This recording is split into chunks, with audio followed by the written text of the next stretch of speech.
One West world. First everybody. Bitch, this is more than what they ever played up. Living by, put me in the gas up. Born in 91, pumping 93. Winter, Chevy pill, like a nectarine. But I keep it. It's more than what they ever played up. Living by, put me in the gas up. Born in 91, pumping 93. Winter, Chevy pill, like a nectarine. But I keep it clean. Man, I'm too for real. Comfortable with myself with they fraud. Man, I'm too legit. Off the thermostat, can't hold me back. Trying to check my tent. Had my weight, run my plate, really busy. Really in the field. Checking it, check me out when in doubt. I'm gonna make my bread. Never lose niggas. Food is a feast. Just know we all gon' eat. Niggas slick on my shit, pop my shit. My bro said this shit greasy. She don't like the message. I kick wisdom. I'm just rude as species. Tell my time, but not too much. They feel me. I know talk is cheap. I'm controlling it from a distance. This how it's supposed to be. Give her what she never had. Now she can't get over me. I understand they don't want a man, they just want company. Shorty know I'm all about my gravy, trying to smother me. Get from under me. I ain't had no silver spoon. This shit come from underneath. I play for keeps. I don't see nobody. This shit tunnel V. I play for keeps. I don't see nobody. This shit tunnel V. This is more than what they ever played us. Living by, put me in the gas. Born in 91, pumping 93. Winter, Chevy pill, like a nectarine. But I keep it. It's more than what they ever played us. Living by, put me in the gas. Born in 91, pumping 93. Winter, Chevy pill, like a nectarine. But I keep it clean, though.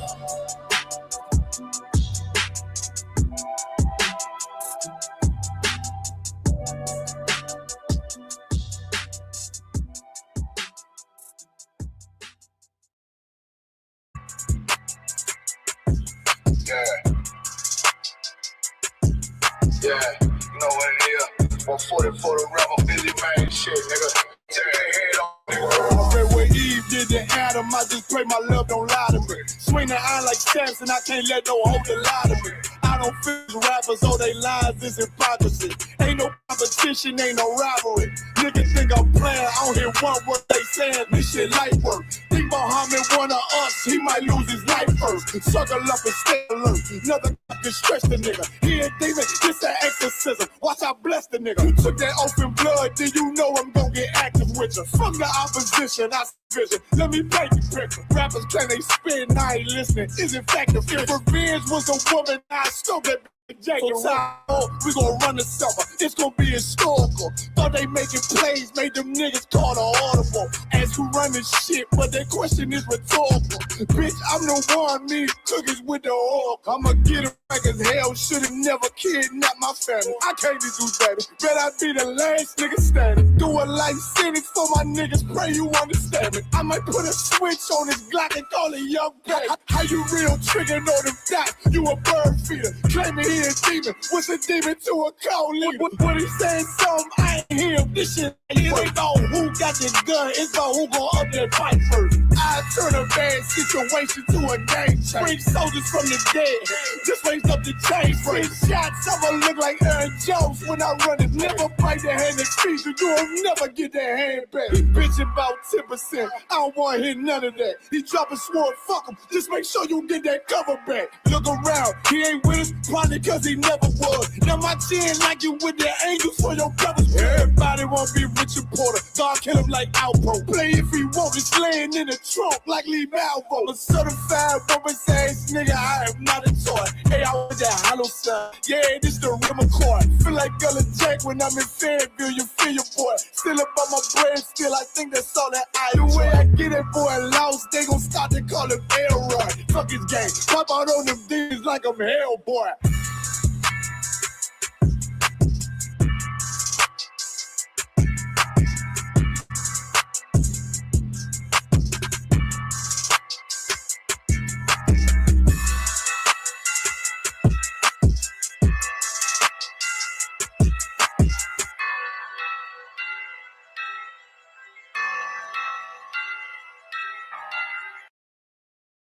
Yeah. Cold shit.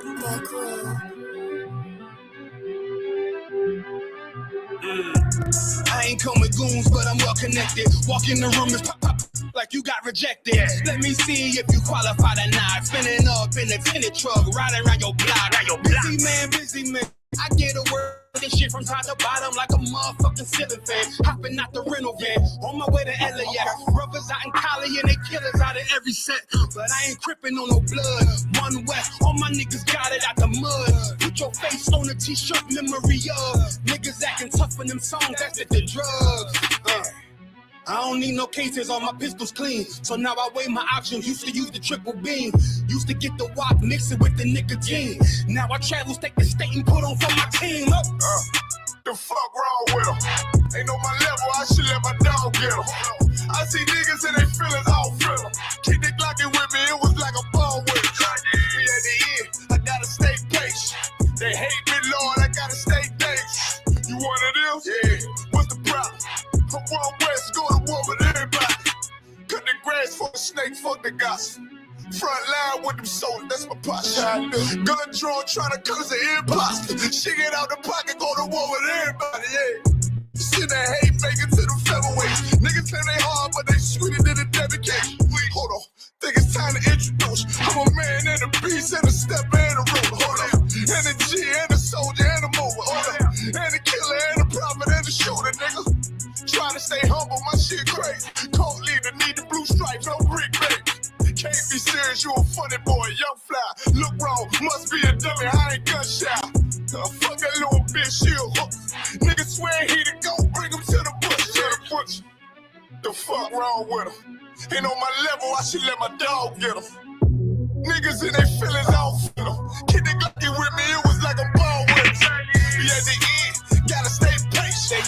They hate me, Lord, I gotta stay patient. You one of them? What's the problem? From one West, go to war with everybody.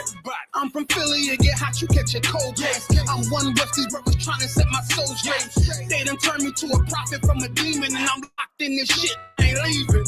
Never. Ski mask transform the war mode like I'm Voltron. Stamp on my head and my chest from the most high. Put something tight around your neck like a bow tie. Got my niggas waiting charged up like they phone died. Red letter, drip clean, it looks so fly. Claim me riding, that's why I left his ass roadside. He gon' die. Skyscraper to a nosedive. 9mm plus P for the 4-5. The fuck wrong with him? Ain't on my level, I should let my dog get him. I see niggas and they feelings all feel them. Keep the Glocky with me, it was like a ball with it. Be at the end, I gotta stay patient. They hate me, Lord, I gotta stay dangerous. You one of them? Yeah. What's the problem? From one West, go to war with everybody.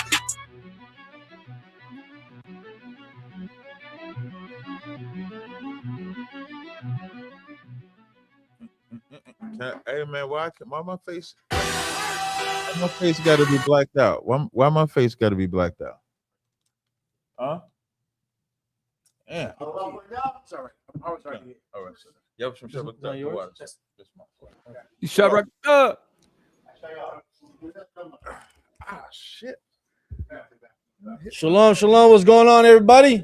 Lord of Christ. Testing. You know, it's Thursday night. 1 2 1 2. Testing. Is this? Can they hear me? Is this mic on? I can hear you loud and clear. Oh, okay. You coming real loud in my damn ear. With the two most popular men in the world. Ooh. No. Cut his eye, and I saw in the shower. Captain Cesariak and Captain. I might be top 5, but I'm probably 5. The light-skinned duel. Hey man, welcome to another edition of the Car Chronicles. Welcome to another edition of Cross the Line Radio. he live so much he don't even know what show he's on. With your hosts, Captains Zaryak and Katazar, with a shark upon Aishaya Allah, coming to you once again on another Thursday evening. Yeah. Y'all know the phone lines that we don't use phone lines no more. We're in a new age. You can click the link and join. If you want to be a part of the show, click the link. You can still use your audio. You don't have to turn your camera on. But if you do come with a camera on, we just need to make sure you ain't no freak booty ass nigga. As long as you're a regular, we don't want to get Sydney starred out here today. You do not want to get Sydney starred. Crazy. Condoms falling all over the place, stalking little kids. We don't want none of that on this evening.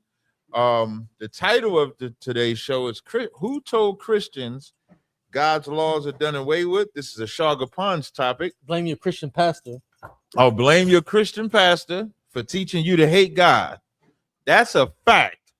When we say the Christian church teaches you to hate God, and I dare any Christian that disagrees to come on a live stream and prove me wrong. Captain's 38 special, Jada Kiss, that's a dumbass question, because I'm going to go with Jada Kiss all day. I don't even know who 38 special is. What the fuck is that? Boo, boo, boo. Can he rap? Nah, he could rap, but he not better than Jada. Come on, man. He acting like a diva right now. That's the appropriate word for these new age niggas. These new age niggas with these skinny jeans, pants sagging, divas. Diva. Like Beyonce, I'm a diva. Listen, man, Beyonce may go down as outside of like Whitney. She might go down as one of the baddest R&B singers, man. I like Beyonce, man. I mean, she definitely going down as Beyonce one of the greatest hate entertainers of this generation. I don't tolerate no Beyonce hate on my watch. Oh, you in the Bayhive? I ain't in no damn beehive. I just had to be clear.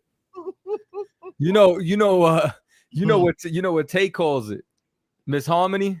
What? Yeah, I know you. I know who Tay is. She whenever something's going on, she's like, "What the hell is going on Beyonce's internet?" This is That's about right. is what she says every week. That's about right, man. That's about right, man. I do got a 50% off sale and a 25% off sale. The 50% off sale is contingent on if you buy 6 items or more. So you essentially you buy 3, you get 3 free. That's essentially what a 50% off sale. Outside of that, it's a 25% off sale. I got 8 brand new oils that I've made. I brought them here to get tested. Did you like any of them?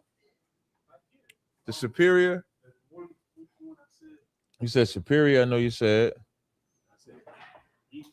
Oh, Ether. Okay, you like Ether too? Yeah. You said Ether was different. Well, I try to make them different. You know, like when you make all these different scents, it's hard to, like, there's families, like, you know, sometimes I give you an oil, you're like, okay, it smells similar to this. So there's families that come with oils, and then I try to make some different. So I got 8 new ones. I'm gonna give y'all the names real fast. I'll probably do this announcement again, and then I'm also gonna share my screen so I can show you my website where you can get my fly clothes. Y'all notice y'all see me in this fly ass red shirt damn near everywhere because I'm trying to get y'all to buy the damn shirt. Trying to get y'all to go to Call Gas Apparel and buy a Listening is an Art shirt. Is it camera proof? It's camera proof. Listening is an art because they don't listen at camp either. Let that sizzle in your spirit. Keep PK. That's how you know they're gonna sell. They camp approved. Yeah, listening is an art. Let that sizzle in your spirit. Let me free your mind. Listen, I went on the website. I didn't even know I sold phone cases. I'm walking around with this raggedy ass phone case, and I got a Call Gas phone case waiting. So I had to order. So I ordered my own shit. So I can get me a phone case. Got a hat. So, you know, I'll pull that up. But the name of the oils I got, I'm gonna do the ladies first. Call me LL. I got Mama for ladies. And I had a sister here. My nose tester, Yatazar's rib is my nose tester. I always bring my oils to her. Sugar Mama, Kiss Me, Envy. You know, women like that. And Juicy.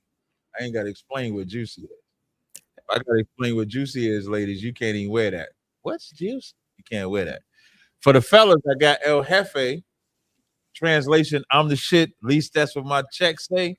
El Jefe. Ether. I got Envy for the fellas too. Like Jealous Ones, Envy, Jose, Fat Joe, Superior. You know what I learned about Fat Joe? Fat Joe don't be lying on his stories. He embellished on the story. That's it. All Fat Joe's stories be true in the source, It's his embellishment, man. If he said there was 100 people, there was like 30. Yeah, but it's like 100 to him. Yeah, I was listening to him. It was him, Jadakiss, and Kevin Hart. And Kevin Hart be like, he be telling a story, then out of nowhere he said, and then I just had to pull out the flamethrower.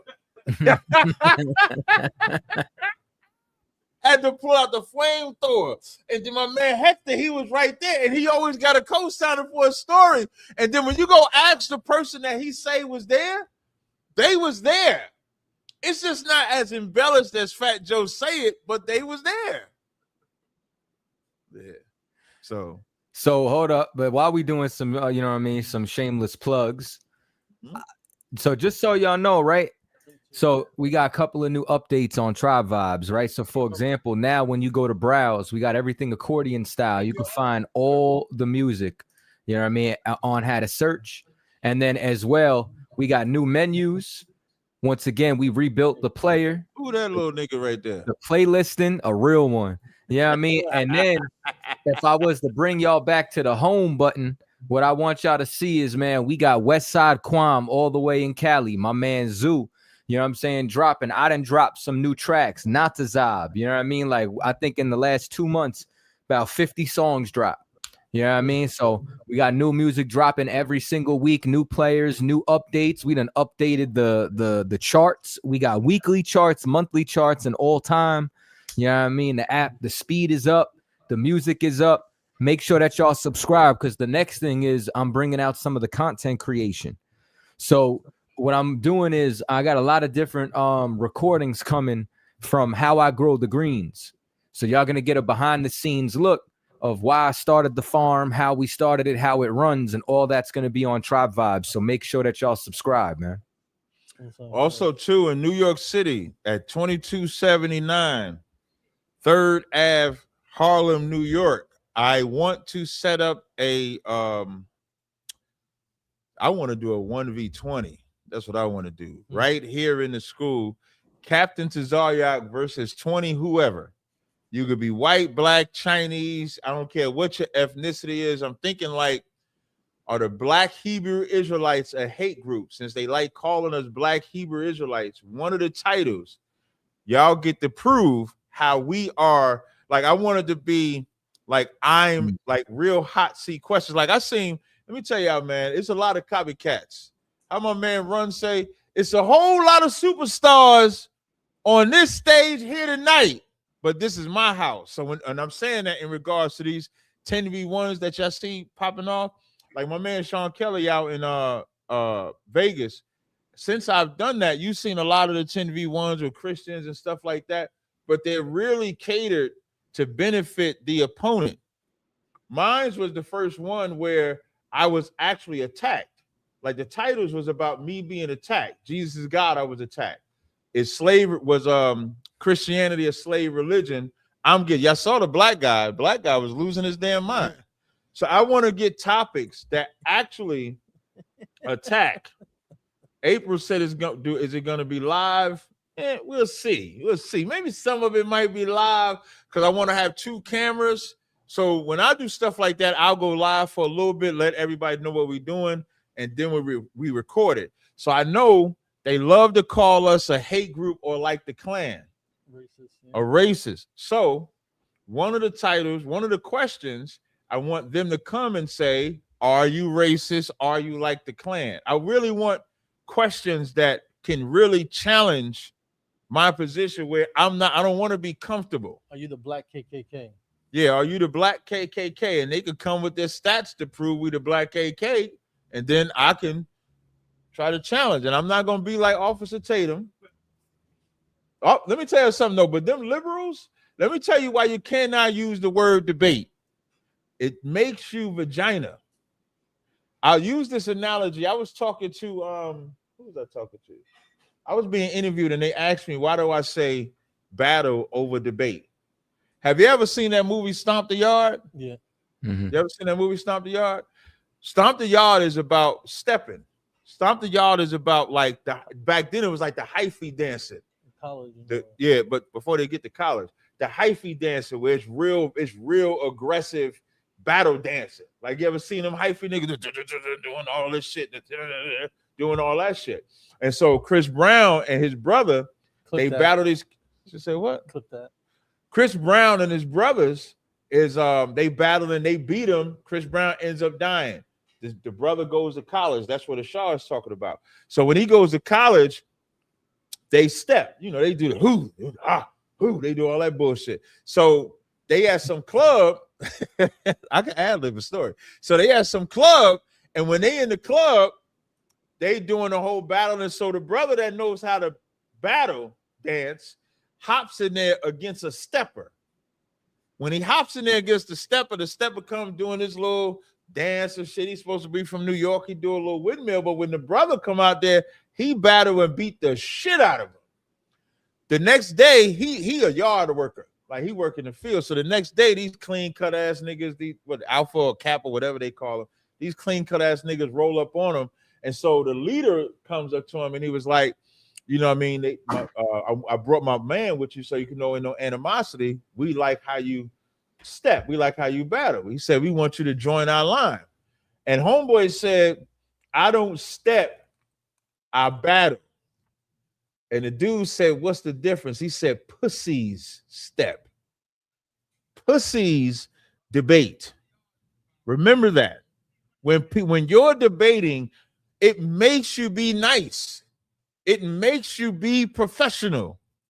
When you if you talk about the word of the Lord, you're not professional in a battle. You're trying to obliterate your opponent. You're trying to make him look stupid. You're trying to make him look slow. You're trying to make him know that there's only one God, and that God is with me. That's how battles go. You can't be nice in none of that. So when we do this, when I'm trying to set this up in the school, I don't want to feel comfortable. I don't want them to be comfortable with me. You notice I always tell people, I don't mind what you do. Like, ain't none of that go. Long as you're not trying to overtalk me, I don't care what you say. Because I want to feel whatever aggression you think you got, it ain't gonna out-aggress me. I know aggress ain't a word. Please don't nobody get technical. But it ain't going to out-aggress me. You're not going to out-tough me. You're not going to out-talk me. You're not going to out-beat me. So I want this 10v1, 20v1. I'm going to call Sonetta, see if I can set it up where we can get some good questions, and I think it'll be dope. I said all that to say that. So I can.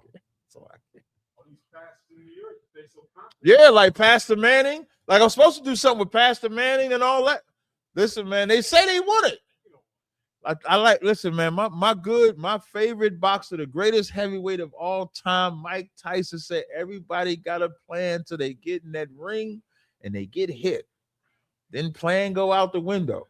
And so far, the Most High has guided me to where everybody, I debated this dude yesterday. Mike, his name is Inspiring Philosophy. The subject was, is polygamy promoted in the Bible? That's just like the worst for him to ever try to. Yeah. That's a layup. That's a layup of a topic. Yes. Let me tell you what he did. I'm going to tell you what he did. Let me see. Is this the verse? Nope. I'm going to tell you what he did. So now, as I'm going through my PowerPoint. So now, before I read this verse, as I'm studying for the verse, right? I'm saying to myself, okay, I know he's going to go to 1 Timothy, the 3rd chapter. I know he's going to go to 1 Corinthians, the 7th chapter. I know he's going to go to when Christ said the two become one flesh. I know he's going to go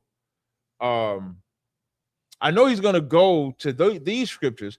But what scripture is he going to try to pull to say that I can't have more than one woman? Especially when the ladies love me.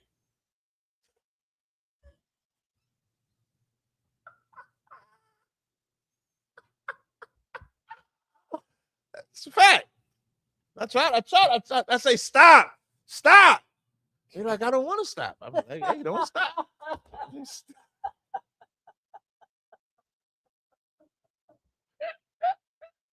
So, Kadazar, what scripture do you think he pulled? I don't know if you saw the debate. I hope you really didn't see it. Nah, I want to blow. Okay, good. I got both your debates in the queue right now. I haven't sat down and listened to them yet. Now I heard the one about the Trinity was masterful, though. Yeah, the Trinity one. Wait, I don't want to talk about that one. I got you. We ain't got to slide over there yet. Yeah, let me get that one. So what scripture? What scripture do you think he pulled to show now? And what he said, this scripture proves that polygamy is unlawful. Matthew's the 19th chapter. No. I'm gonna read the scripture. You tell me why. You tell me if this is a good scripture. I'm gonna read it. Let me know when you're ready.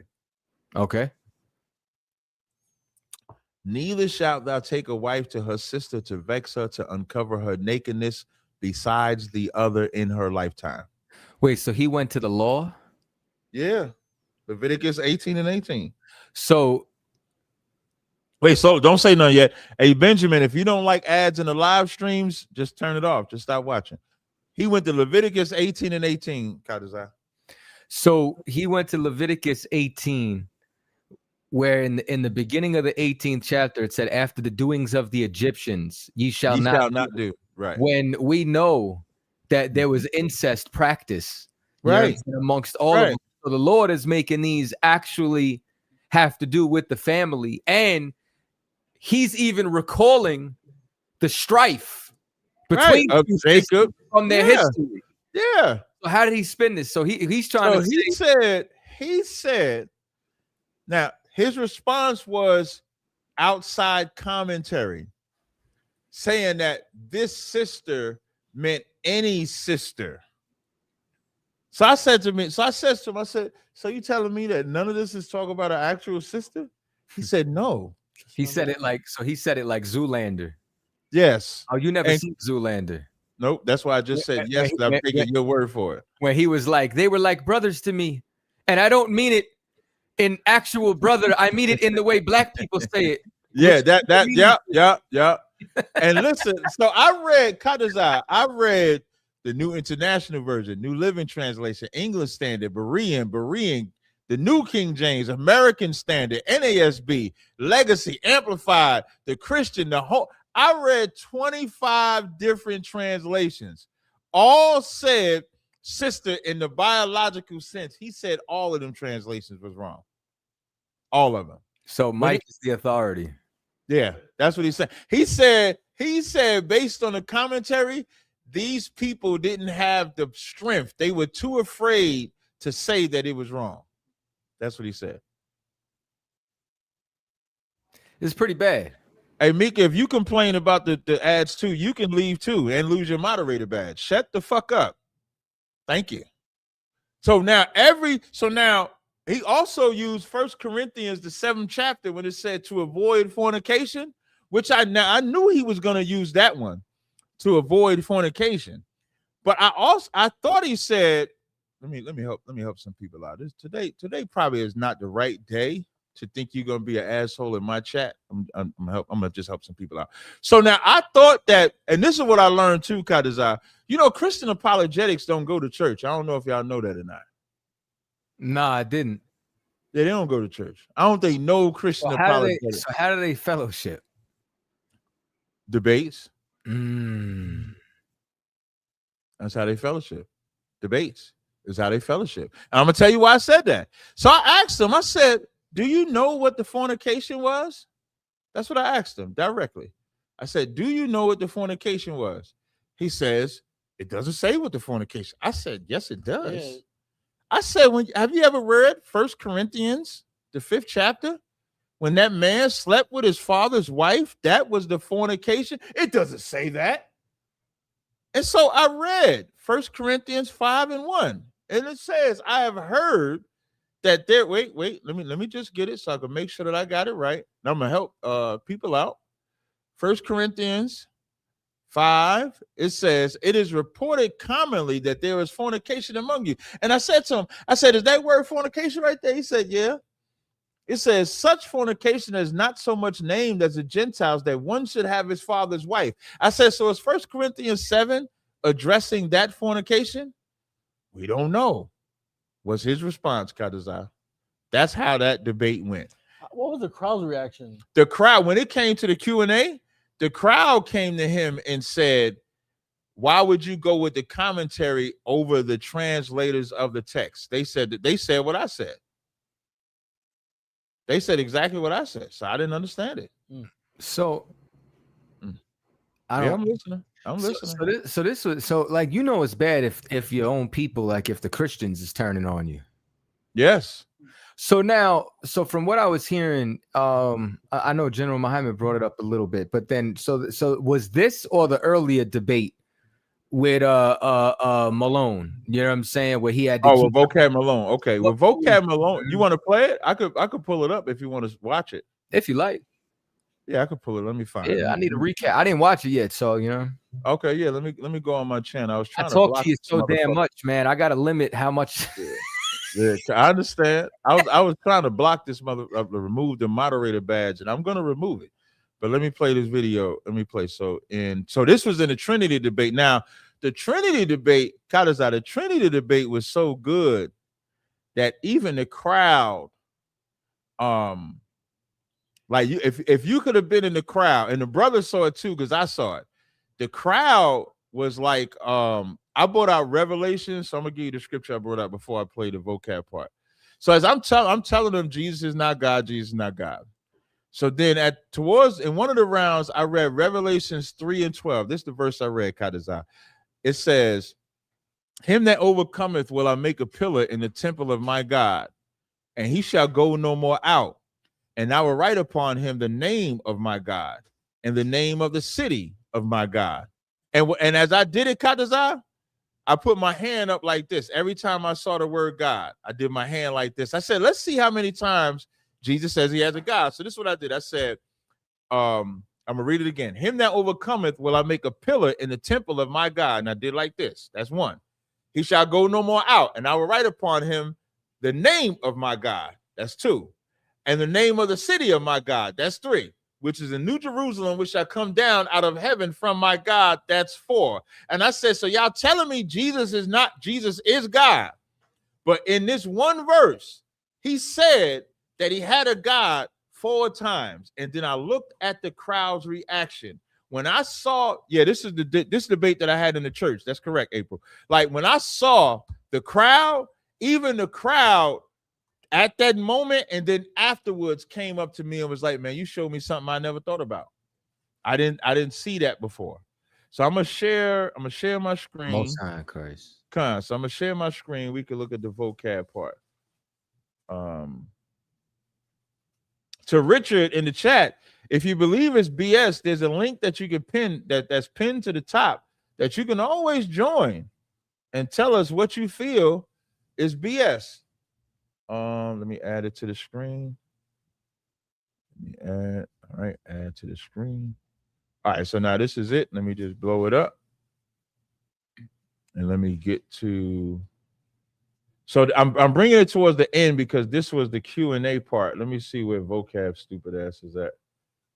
Was he in the beginning? Let me see if he was in the beginning. Hold on, let me see. Yeah, right. Every time he says no, you're right about that. He said he did say it. You're right Go about back that. and I did watch say that. the wrong. I'm just backing. Oh, wait, I think it might the be Holy here. Spirit is a distinct divine person according to the Bible. Hold the on. Holy Spirit seems Of the Trinity at all. I want to make sure you get to more questions. Ready for you. Hey, Captain Cesario. Oh, wait. I have a Oh, wait. I've got Hold right on. here is Johanna the greatest leader on the planet Earth? Brother in the black with the cap on. No, I'm good. Yeah, For a while. He's not in our organization, so he could have made these Back here. terms one way. It's just not true. merely about the phrase malach, which I'm is trying to used in find it, Proverbs 13, Cuz, just bear with me a used to refer to other divine figure who's Oh, sweat cat. Is you made it. Doesn't Appreciate matter it. if it's when you talk about Joshua of block Yahweh the phrase. through and No. to Appropriate. bring up whatever you say that. It's into Christ. So now, for those that don't know, That General Johanna is second only to Christ. this is the lunatic known as Vocab Malone. Now, you want to know something diabolical that people may not know? This white man is the white man that helped convince Genesis that God loves white people too. Let that sizzle in your spirit. You can get that shirt and call Gas Apparel. This white man is the white man that Hassad and Deacon had called me to tell me would me and Katazar debate Hassad and deaconess over salvation is for everybody. This is the white man that convinced it. Now, the debate is about, is Jesus God? The question that he chooses to ask is this one. I'm going to bring it back just a second. Christ. I have no clue. I hate to bring us forward. We're going to go with vocab. Zariak, is it appropriate to say that General Yohana is second only to Christ? We don't say that. It's in some of the ISUPK You would have videos. to bring up whatever you're saying. We don't say that. But to answer the question appropriately, in our organization, we have a ranking structure. So in our organization, let's say, I won't use vocab. Let me see, who's another black guy? Let's say that black Another man. black guy. Let's say that Other than black man. vocab? Let's say my good black brother in the You back mean he with is the- not Yo, I black? never paid Let's say attention. that I black never brother in the paid back. attention that that white man said another black guy other than vocab. They think vocab's a wigger. Oh, that's what it.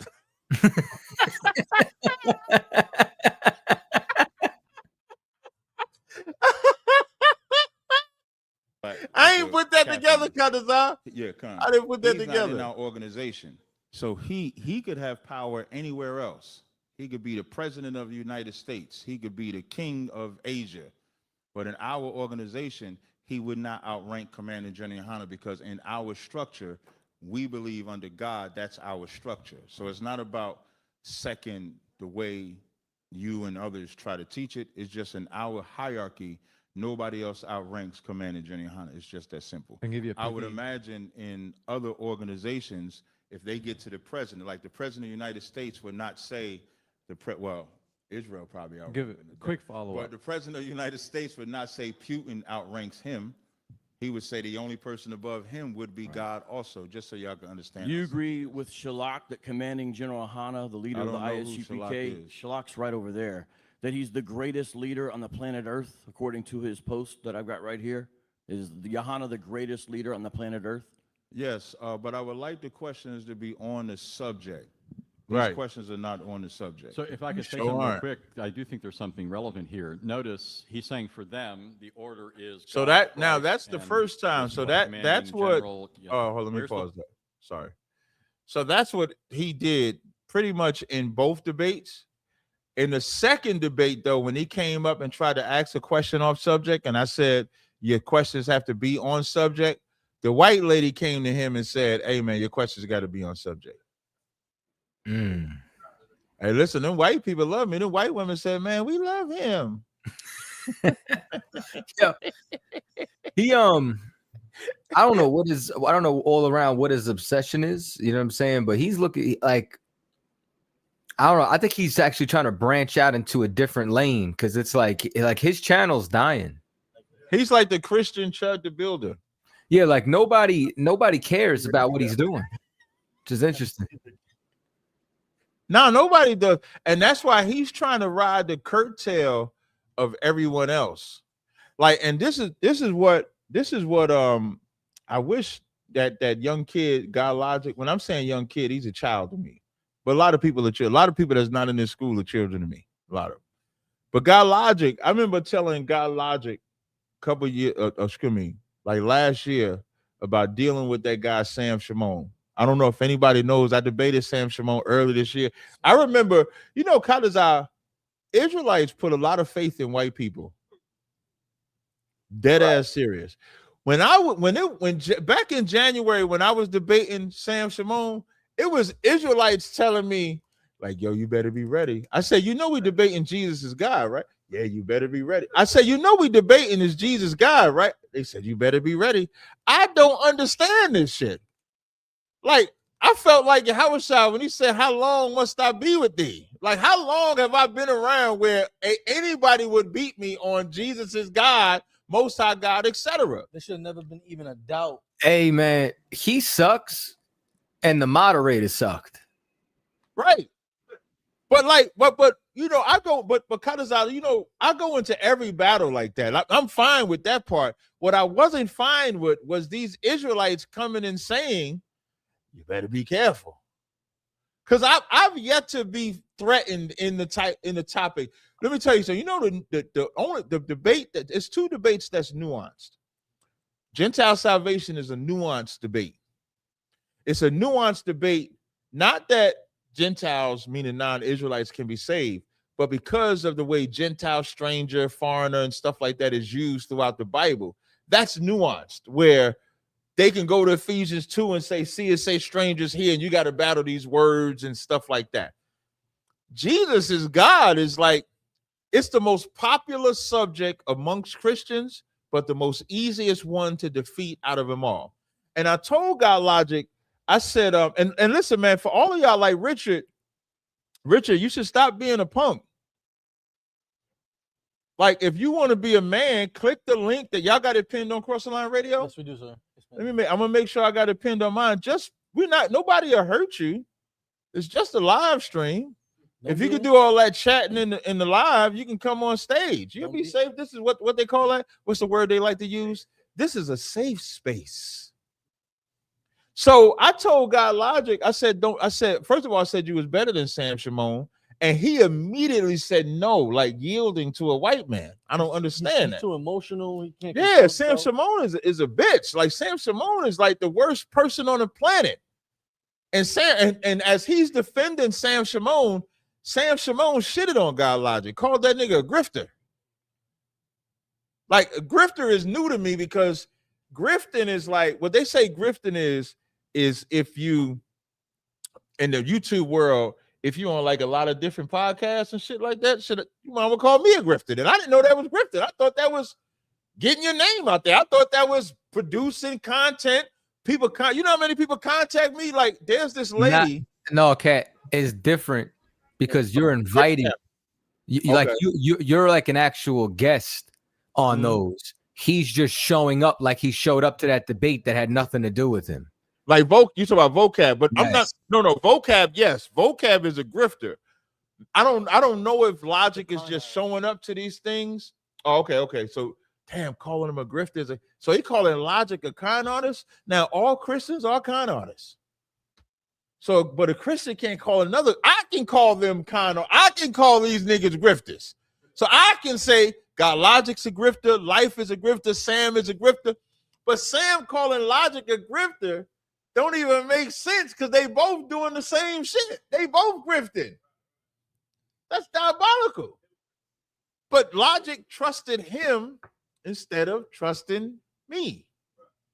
His brother. You know how much of a brother I am to Logic? I'll tell y'all this story. I told Logic this story. We got a guy named James. Okay, let's go to James. I'm gonna tell y'all a story of how I was a brother to him. What's up, James? Hey, shalom, brother. What's up, brother?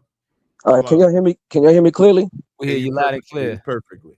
Okay, cool. So I'm just tapping in. I'm listening. I just want to tap in and say this. As far as the debate with polygamy, that's an easy one to destroy. You could have just pulled out Isaiah 4 and just shut that down right there. I did. Oh, okay. So if he didn't stop after that, don't cast no pearls before the swine. The second thing is about Yahweh Shah, and this is what I want to talk to you, young cat. Yeah, who you call it? Who's the young cat? You talk about an age? What are you talking about? An age, brother. You know, let no one despise you if you have wisdom. But I'm 56, all right? You only got so I'm just addressing you in age and out of genuine love, brotherly love. Yeah. And I want to hear from you because you're the leader here. Right. All right. So you understanding Hebrew, what is Yahweh in Hebrew or the tetragrammaton? YHWH. What is that in Hebrew? The Hebrew scholar right here. Hazahah. What does that mean? I'm asking the leader. Yeah. Don't look it up. Don't look it up. That's what I don't want you to do. Shut up. Well, I gotta shut up, brother. Because you're talking while I'm talking. Well, go ahead and answer the question. Shut up. It's an easy question. All you gotta do is be quiet, young man. Like when you call me young man, but you're acting rude and interrupting. Hey, no ad hominem. If I'm the leader, then be quiet. I should not have to tell you to keep being quiet. Do I have to tell you shut the fuck up? Like you are acting like a child.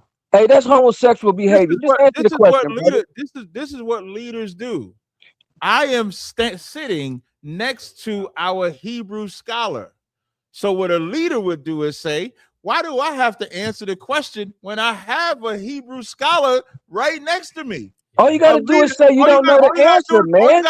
Pride is of the devil, homie. Once again, why are you interrupting? Just say you don't know the answer. Wait. Why are you interrupting again when I'm If talking? you can't answer me, man, I got to go. I didn't What say is Yahweh in Hebrew? Look. It's easy. I told y'all, I don't have a problem with how people act. I don't.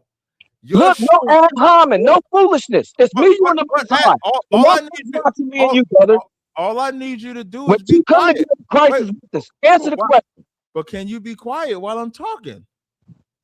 You're trying to dance around the answer. I'm not fishing around the answer. I'm telling you, you said I was a leader, correct? You're leading these young men. Yes, brother. Right. You said I was a leader. I'm showing you what a leader does. A leader doesn't have to answer just because he's a leader. Right. If there's somebody that's better than him at something, he can let the person that's better than him answer. This man, Officer Hazahab, under my command, is better than me at Hebrew. He's here. You're asking a Hebrew question. So I'm going to let the Hebrew expert answer. Hazahab, you have the floor. Yeah, the man has soldiers. A man with soldiers, call him soldiers. I can't even hear what he's saying. What is he saying? You got to shut the fuck up. Nigga, if you can make me shut the fuck up, that'll be a miracle 34. I just did.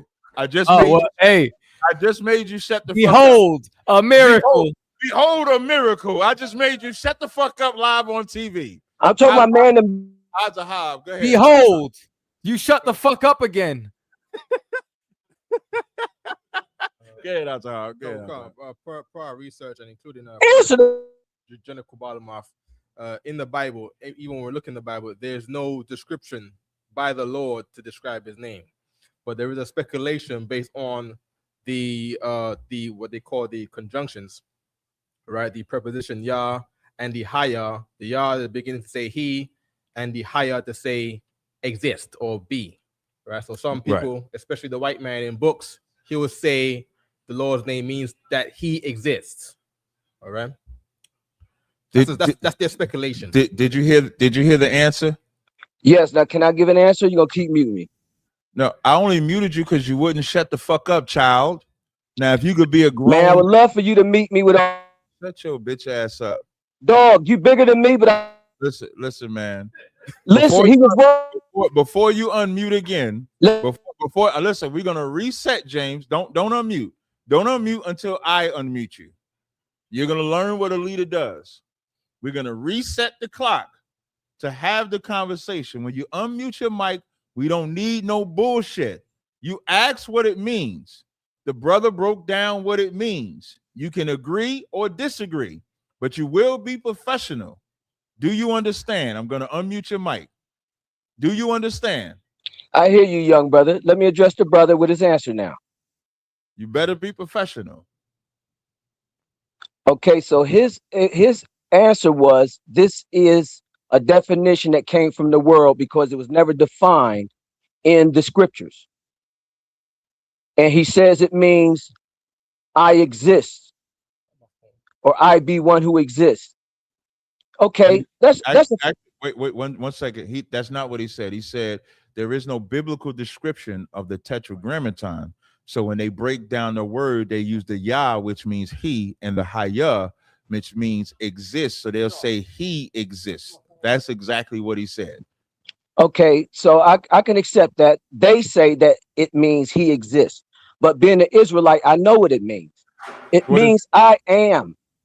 That's why he told Moses, no one can ask my name. Just tell the children of Israel, I am that I am. I'm the one that brought all things to existence. That's what Yahweh means. I am. But you do know that when you say that, the scripture where it talks about I am that I am and that I am sent you does not use the tetragrammaton in Hebrew to explain it. Right. It uses different Hebrew. That's right. The I am that I am. That's why you have some people say that his name is Ahaya, Ashar Ahaya. Right. Because I am that I am in Exodus 3:14 translates to a different Hebrew word than Yahweh translate. You see, Hazahab been teaching me. He been teaching me some of this Hebrew, so I know a little bit. I even feel more. I feel like his spirit is resonating. Like I'm getting a double portion of Hazahab right now to be able to tell you that what you saying don't make sense. That's right. Because if you Listen, if you let me finish answering because you cut me off. I'm talking about Jesus now. I'm talking about Yahweh Shai. I'm talking about Yahshua. I'm almost done because you was not talking about Jesus. I was tying it in, but you keep controlling the narrative. Let me tie it in, brother. Wait, I'm not tying it in, and I'm not going nowhere. But when you made the statement that his name means I am, that's what his name means. That's not clearly. What scripture are you referring to say that his name means I am? Because I can go to the name Yahshua and it means God saved. I'm not asking. Yahshua means Yah means God and Shua means Savior. So Jesus, his name is God is the Savior. So how is he not God if Gabriel gave him that name? You can't say because Joshua's named Joshua, it's the same as Jesus being named Jesus because Gabriel gave Jesus that name. God gave Jesus that name, and it means God saves. So we got to get, hey James, we got to give you 10 minutes. Yeah, they just paid time. Actually they paid for 20 minutes. Right? Is it $10 for 10 minutes or $10? Yeah, it was supposed to be $10 for 10 minutes, so you could sit in timeout for a minute. You gotta sit on timeout for a second. And I want everybody to bring DNA up, DNA Tooth nephew, whatever his name is, bring him up too. I want everybody to pay attention. Remember, this man called me the young man. He started off calling me the young man, and then he was gonna teach me. Right. He said he knew what the Lord's name meant. Now I knew what the Lord's name meant, but because he's here, I said, let him break it down. Because he went further than I would have just said it means he exists. I wouldn't have gave the history that Hazahab gave. Hazahab gives the history, then this man's response is to say his name means I am. That's Exodus 3 and 14, which, which is a different Hebrew word. And Cat, Exodus 3 and 15, it then uses the tetragrammaton to then say, this is my name forever. We couldn't get to that because he wanted to get to Yeshua, to really say Jesus is God. All of this was to say Jesus is God. And he was wrong about how he broke down Yeshua. Yeah, and he broke Yeshua wrong. He broke all that shit down. He broke it all down. Now, you got somewhere to go? No. Okay. So Hazahab gonna stay up till he feel like we're gonna bring up DNA Tooth while James stay on timeout. DNA Tooth, what's up? Yeah, man, DNA Tooth nephew, man, the greatest cartoon creator, greatest battle rapper, greatest religious theologian, man. I'm here to say, you know, Moses is the greatest. You know what I'm saying? Christ can't match Moses. Christ had to be like Moses. I'm here to let it be known that I'm tired of the overhype that Christianity puts out. Like, you know what I'm saying? So let's get to it, you know what I'm saying? Just slow down for a second. What do you mean by that? Like before you answer that question, wait, before you answer that question, and I apologize. Do you believe in the New Testament or you just believe in the Old Testament? Well, I believe in both, but also to say, I believe in both, but I also have Moses as the greatest. First of all, when you look at the scriptures, right? Okay, they try to make Christ as a God, but Moses also was a God too. And he said, I will raise up a prophet like unto thee. So my stand. If I could, because you sound a little hyper, right? So I just want to do a point. So now you did say that you agree in both the Old and New Testament, right? Yes, sir. I'm an Israelite. Got you. So if you believe in the Old and New Testament, does the New Testament say a greater than Moses is here? It says about a priesthood, but so I know what you're trying to get at about the priesthood, but it can't be a greater than Moses. It said like unto Moses, I will raise up a prophet. Let me ask you a question. Hold on. May I ask a question? Hold on. Okay, just like, for example, the law, they say the letter killeth, but people misinterpret that. First of all, the law is not done away with because the letter, when it says the letter killeth, that just means that it condemns your faults. It does not mean that the law is done away with. Now, let me ask you a question.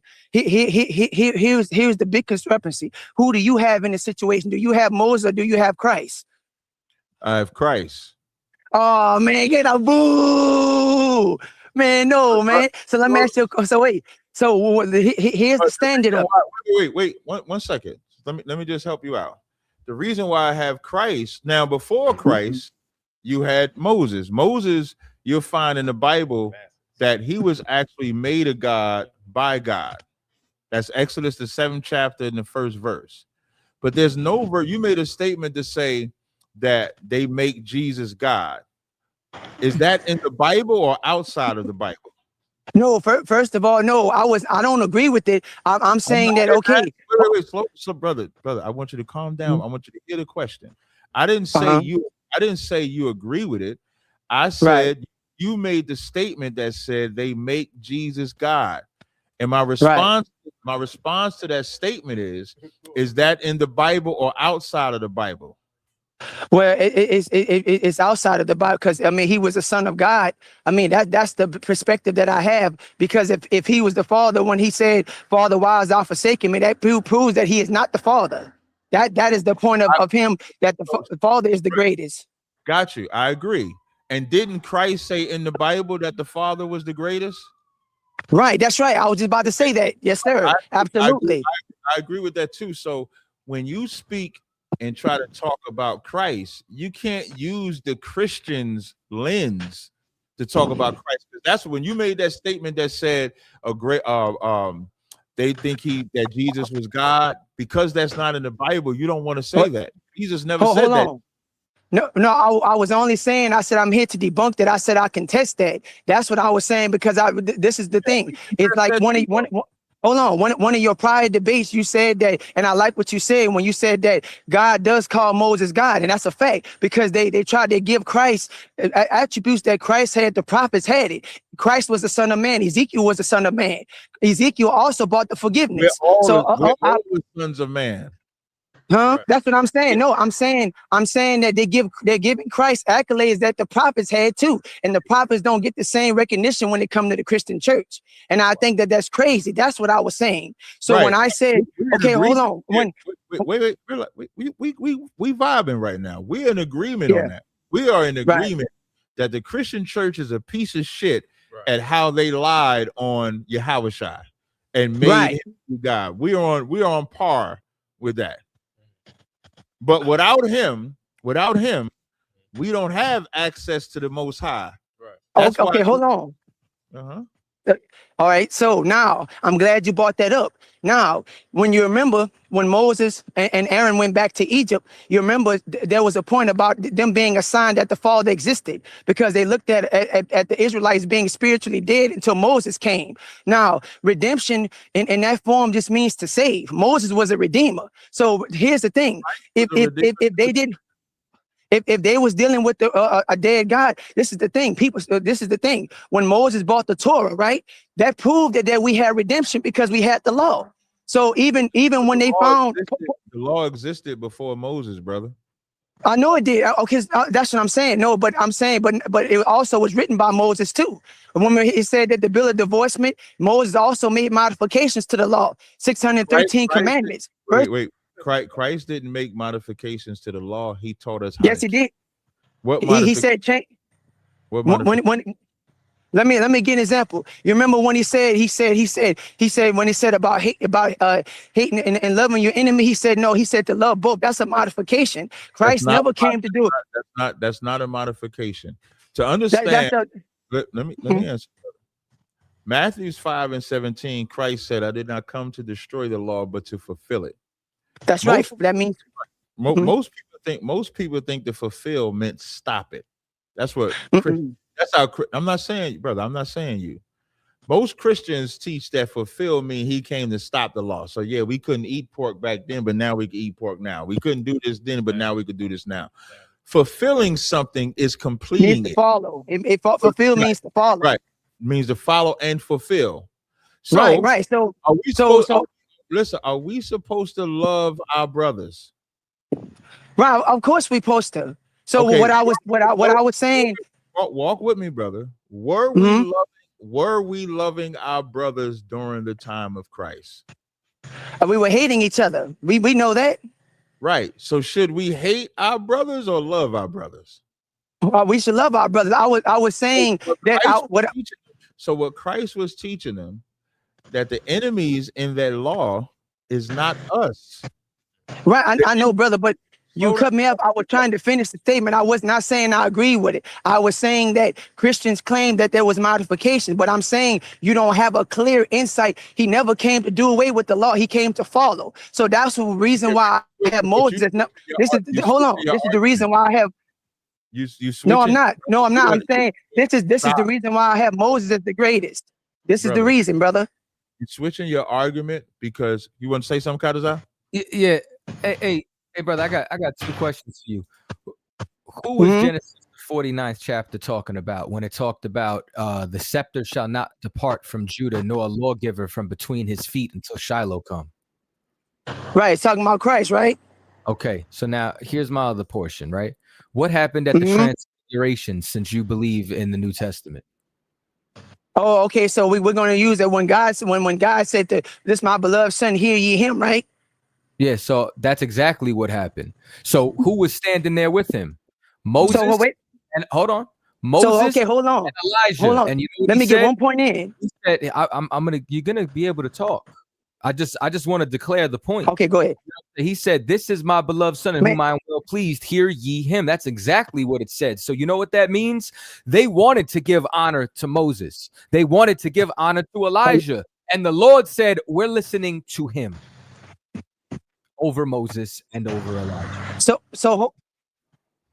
Okay, so 3 points. First of all, Elijah didn't need Christ neither. Elijah, when he went up to heaven, he didn't need Christ neither. He kept the commandments. So first of all, when they had the reason for the New Testament was because there were Israelites who had transgressed the first, but you also had Israelites that kept the law. So also let me also say that when it said to hear ye him, that's because Moses had said that we had to hear him. He's fulfilling. He's following what Moses said. And also in the book of Luke, when Moses and them was on the mountain, they told Christ that he would have to be crucified. So they're telling Christ what to do. So Christ also went in the temple when he read the scroll of Isaiah. They're telling he's also obeying what they say. So at the end of the day, there's no way I'm going to have Christ over Moses. No, indeed, because Moses was the redeemer.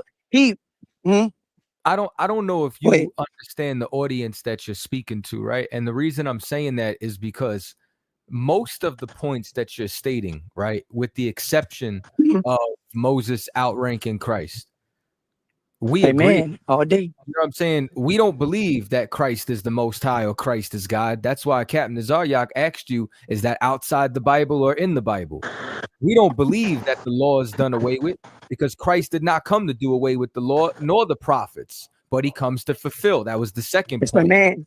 So I think that like a lot of the arguments that you're making, you need to take up with the church, not us.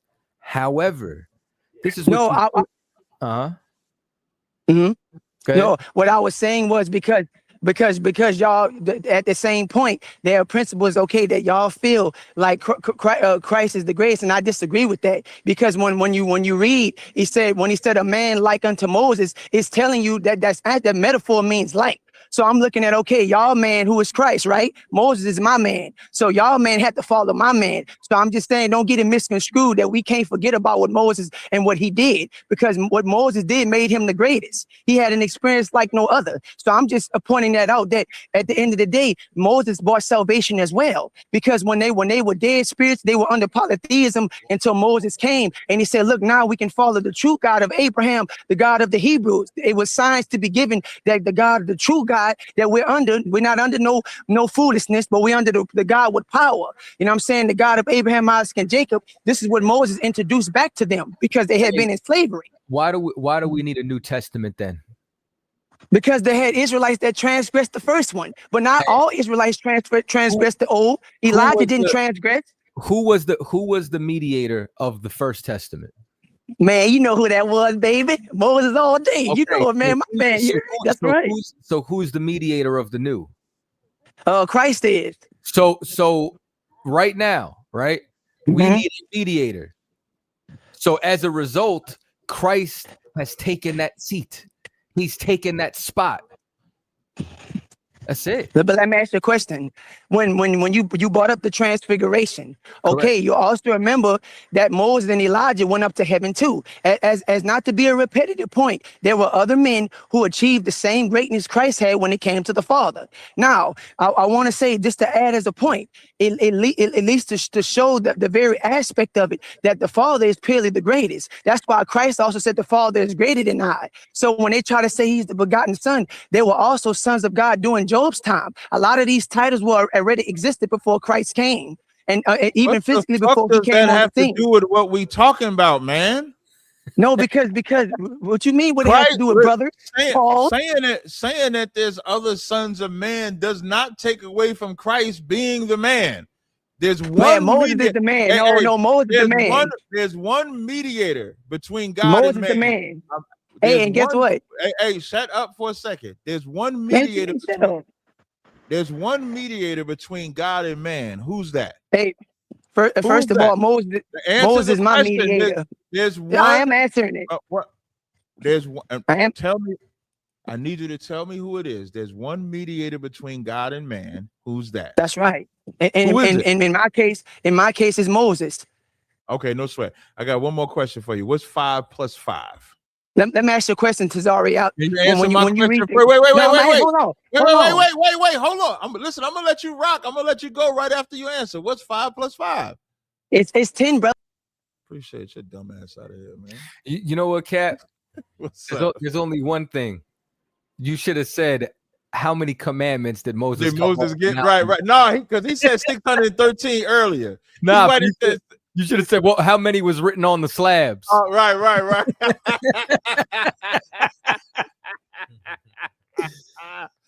That man started off saying, like, I could tell where it was going. When people talk fast like that, and when you try to slow them down and they don't want to slow them down, that's telling you they're not going to listen, and they don't have a direction to go to. Right. When he first said they made Jesus God, that wasn't in the Bible. Right.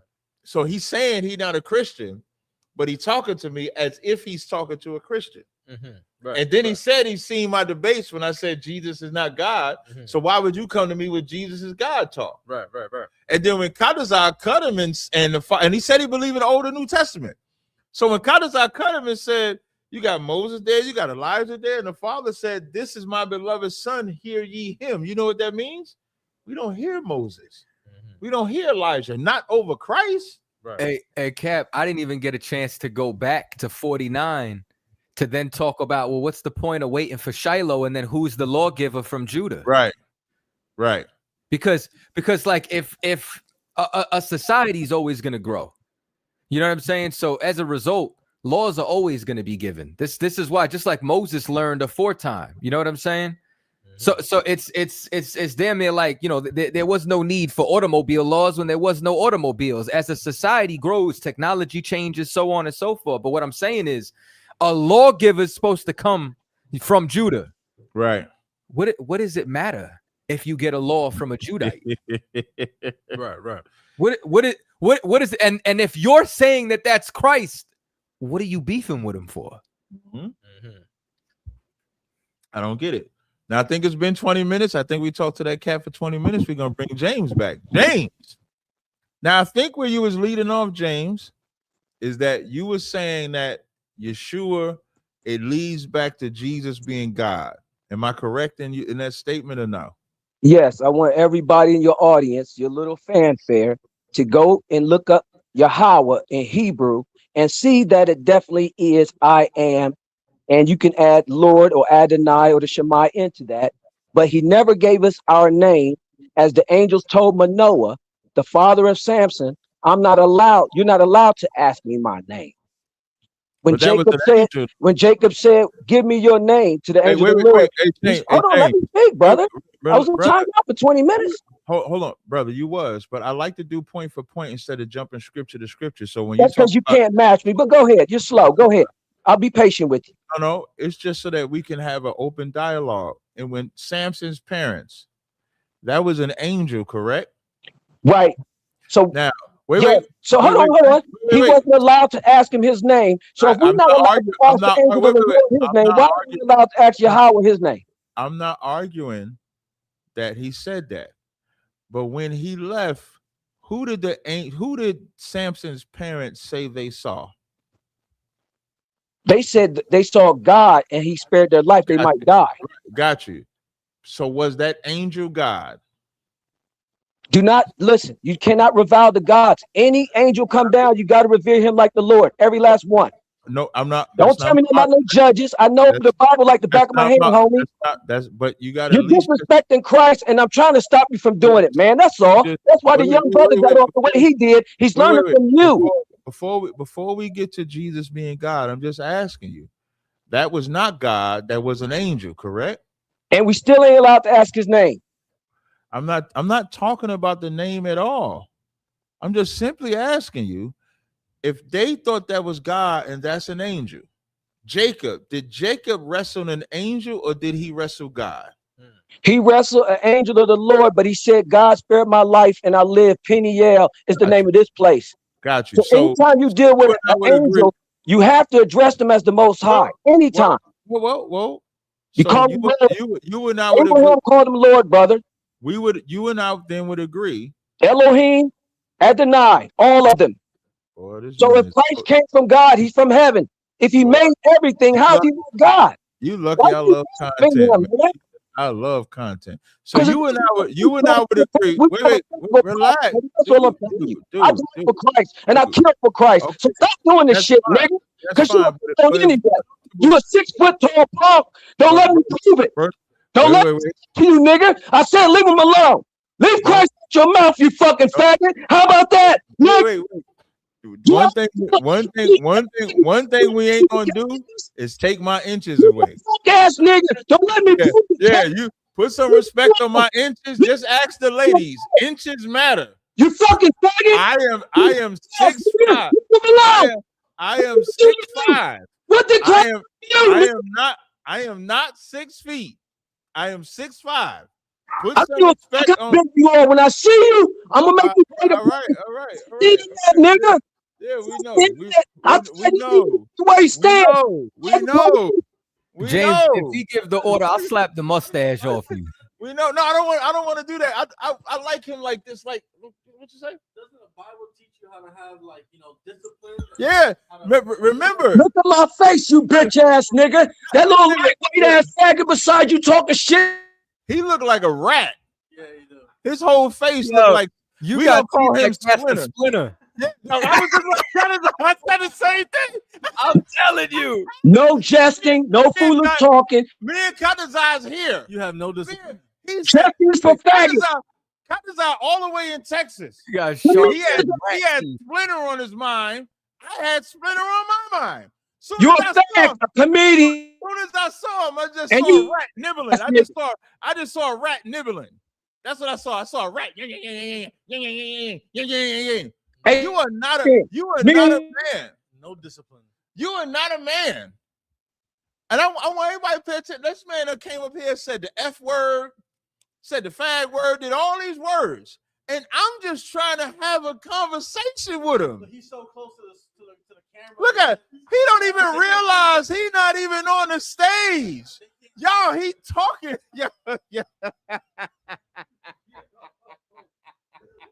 Yo, he talking and he not on the stage right now. I'm gonna give you one more shot, James. Can you turn your camera off though? Turn your camera off. We don't turn that motherfucker off. Man, you ugly as shit, homie. Yeah, I mean, god damn, that nigga came out. Where the cheese at? Where the cheese?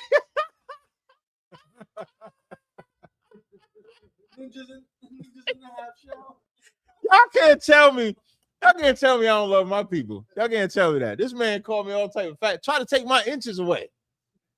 You tell a sister, you give a sister your set of inches and then tell her you ain't got them inches. Hey, y'all ever see I'm Gonna Get You, Sucker? Yeah.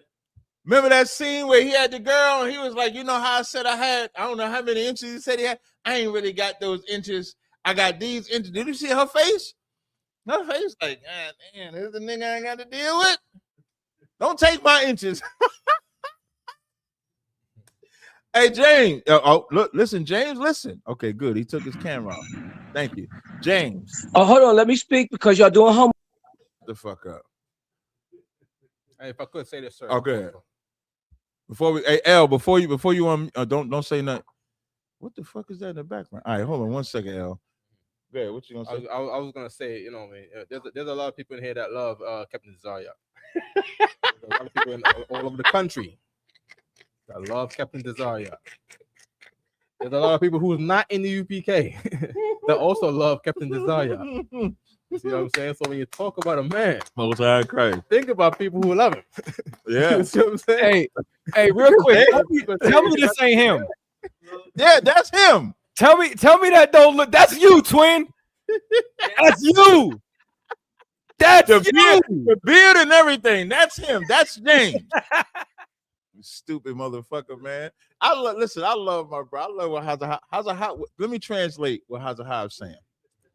I'll fuck you up for Captain Tazaryak. That's what he's saying.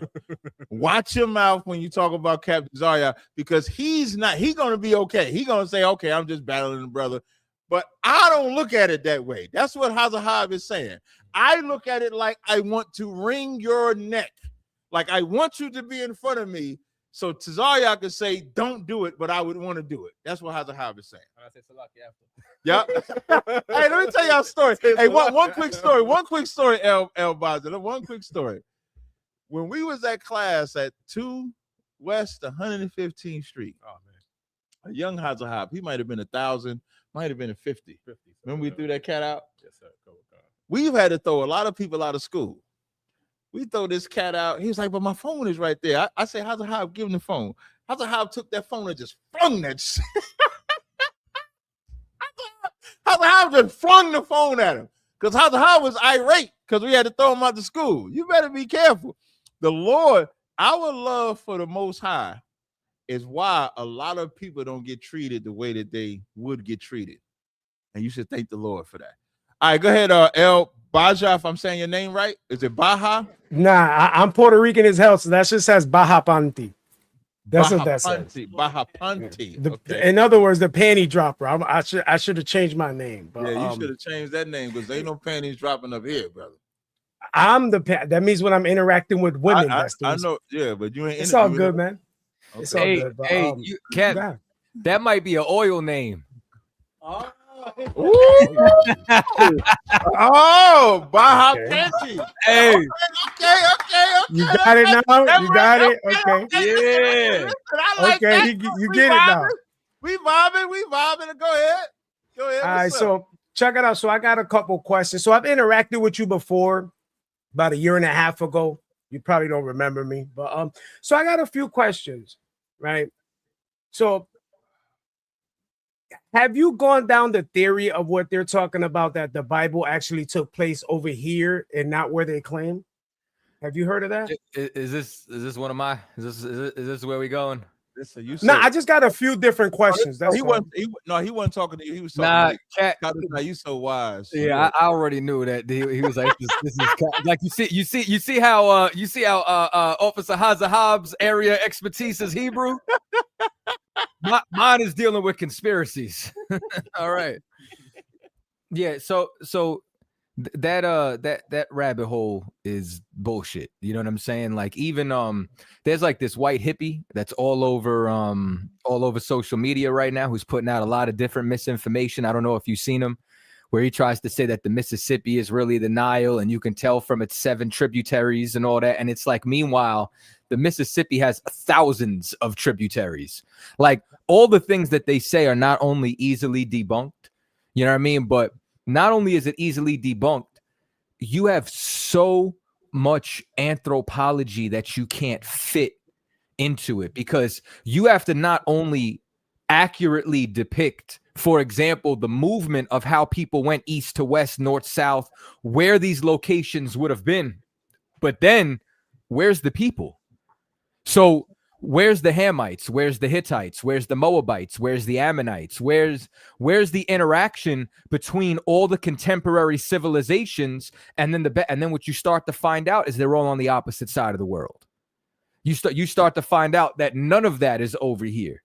Now, is there certain archaeology that you could find in the actual Grand Canyon of ancient Egypt? Yeah. because Egypt used to come over here in search of resources and gold, and then they stopped their exhibitions. You know what I'm saying? Like, you have different societies that touched America, but they never stopped and inhabited it and like colonized it. You know what I'm saying? Prior to the indigenous here actually building pyramids, so on and so forth, and then eventually white people coming and colonizing it. But as far as this being the Holy Land, no, it's on the opposite side of the world, and there's not enough archaeology and anthropology to remotely make it true. So the way I've gotten this some of this information, right? Because I used to be real deep into the Bible, right? And then as you go down the knowledge and you understand, like, once you lie to me one time, I question everything.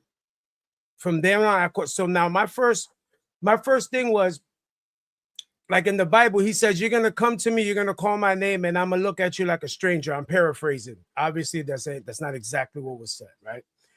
But I feel like when they say his name is Jesus, that's where I'm thinking that's where that goes, because the letter J didn't exist back then. So the minute you tell me his name is Jesus and I figure out that letter didn't exist, now I question everything now. So they say that the Noah's my bad guy. No, go. On the G cutters, if I could, can I just ask you a question?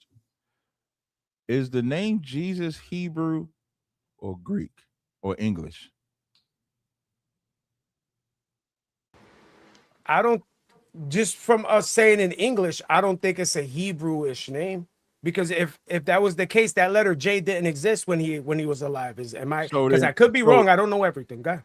So when they saying Jesus, so let me ask you another question. Before, have you ever read it? You said you read the Bible. Have you ever read a King James 1611 Bible? I've only read King James, but I don't know the numbers.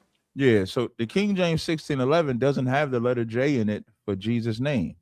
It has like an I there because it was pronounced differently. Like you say, the letter J came earlier. So are you saying that it's wrong because it says Jesus? Am I to get you correct? So that's like if your name is Michael and I keep calling you Bobby. Are you going to respond to Bobby if your name is Michael? If the translation of Michael into the language that they're saying Bobby lines up to what Michael is in that language, that would be the Cap. He's Puerto Rican. We would call him Miguel. No. I want to. Hey, yo, y'all niggas is hilarious. Nah, I don't know how you get mad at you. Y'all are but I want to stay right there. But I want to stay right there because I think what you're thinking is a lie. Is really just your misunderstanding of how translations of languages work. Like even Jesus by Latinos would be Jesus. You wouldn't pronounce the J either, right? Right. So Jesus is not wrong in their language. It would only be wrong if they said Jesus was Hebrew. So if Jesus is not Hebrew, in Hebrew, it's Yahushai. But if you go from Hebrew and then you start talking in English. So if a Hebrew speaking person meets an English speaking person, they have to now communicate. So they got to say, okay, we say this in Hebrew. This would translate to this word in English. So that's what you're seeing with the name Jesus. The only way that you should have a problem with the name Jesus is if they said that was Hebrew. But if they say it's just a translation of a Hebrew word, because every thing that you read in the King James Bible from Genesis to Malachi is Hebrew. In the New Testament from Matthew to Revelations, it's in Greek. I'll give you another example and I'll give it right back to Katazai. What is Jesus in the Old Testament? If it's not, none of this is a gotcha moment, just because you acting like we're having a good conversation. What is Jesus in the Old Testament? What is the name of Jesus in the Old Testament? You're asking me? I don't know. Yeah, You're asking me? I don't know. It's Joshua. Yes, because when you translate the Hebrew word Yahushai from the Hebrew into English, it's going to come back Joshua. When you translate Yahushai in the Greek into the English, it's going to come back Jesus. But Jesus and Joshua is the same name. But in the Hebrew, it's just one name, Yahushai. So really, once you understand the different languages, like we have a Hebrew class, so once you can get past the languages, and it's not just Jesus. In the New Testament, you've heard of Elijah, right? The prophet Elijah. So the prophet Elijah in the Old Testament is Elias in the New Testament because it's pronounced differently in the Greek. Hosea in the Old Testament in the Greek is pronounced OC because it's a different language. So what you're really having an issue with is just not knowing the language. I'll land right there, Kadazai. You can pick it back up. Go ahead, bro. Oh, so what I was saying is, once I figured out this letter don't exist, now I go down a rabbit hole, question everything, right? Mm-hmm. So now, when you go down this rabbit hole, they say, before y'all do that, should your name, should it be a male oil or women's oil? So a Baja Panty is an action. So now it's got to be a male oil, like the men put this on and drop panties. So men put this on and drop panties, right? Yeah. I'm gonna have that oil by tomorrow. Hey, I promise you, bro, you are hilarious, B. Hey, you got to send him a pack on the house, man. Yeah. Hey, listen, I don't even. What's your actual name? I'm not about to call him nigga. Drop so my name used to be 5'5" on YouTube. I was okay. So 5'5". I need you to send me your name and address. I'm gonna send you this oil. Baja. Let me text myself this name so I can get it right. Panty dropper in Spanish. You're right. Panty dropper in Spanish. No. I don't want. Yeah. But I'm gonna you spelled it correct. Baja but what I'm saying translation in English is panty. But you spelled it correctly, right? On what I'm looking at right here, right? Correct. Yeah, that's what I'm saying. You could type into Google Baja panty dropper in Spanish, and it'll say that. Panty. Got it. Okay. All right, no sweat. So oil be made and added tomorrow. Baja panty. Yo, this is crazy. Yo. I'm definitely gonna wear. Wait, but hold on. And since we doing that, right? Drop panty. No. So if we doing that, right, and you make $1 million, I need a cut, bro. I got you. You make $1 million. I got you. So no, seriously, sir. All right. Well, so y'all go back to it. Y'all go back to it. So if you can't tell, I can do content. I know how to, even if we agree or disagree. Even if we agree, I know how to do content to bring out a disagreeing point just to get the content going. Oh, read out the comment, guy. No, it just said the hell. No, you good. You can keep talking. Keep talking. You're good. Keep talking. Okay, yeah, I don't like talking over people and none of that because it's not good for the audience. But so check it out. When you go down that rabbit hole, right? It says that the gopher wood, the wood that Noah's boat was built out of, that only grows in Florida, I guess. And then that green fruit is supposed to be aguacate, and that only grows in Puerto Rico that I heard of. I mean, now it probably don't, but back then. So can you just explain that little bit, and then we could go further after that? In which capacity? What you mean? Because if Noah's boat was built out of that gopher wood, and if that gopher wood has only grown in Florida. But here's what I'm saying, though. According to who? Hey, can I? Well, can that's I why I said. Can I jump into y'all? Can I jump into y'all conspiracy world, Kadazai? Please. Listen, I've been hanging around a lot of conspiracy theorists. So I think I can jump into this world a little bit. Okay. Pangea, right? Pangea is that all the continents were connected at one time, right? I was going here, but go ahead. Oh, my bad. No, you got it. No, you got it. No. I'm just letting you know we here. We here. Okay, we That's here. where I was leading you to. So now, so when you mention Noah, that's before the flood, correct? And so most people don't know that the flood didn't just start from above. The flood was above and below, correct? So if Pangea is a time where they say all the continents were connected until they were separated, maybe they got the gopher wood from whatever locale you say it was before that locale was separated. That's it. So you're saying that it was all hold on, because now I gotta process this.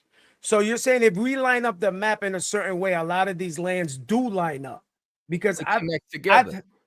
A lot of these lands. So I've actually had this kind of conversation with one of my other friends that he's a Hebrew Israelite as well, and he was putting me on to how we are. Damn, he told me this shit. I can't remember. He was like, yo, because he's Puerto Rican and black. And he was like, yo, this is our blood. He was explaining it to me, right?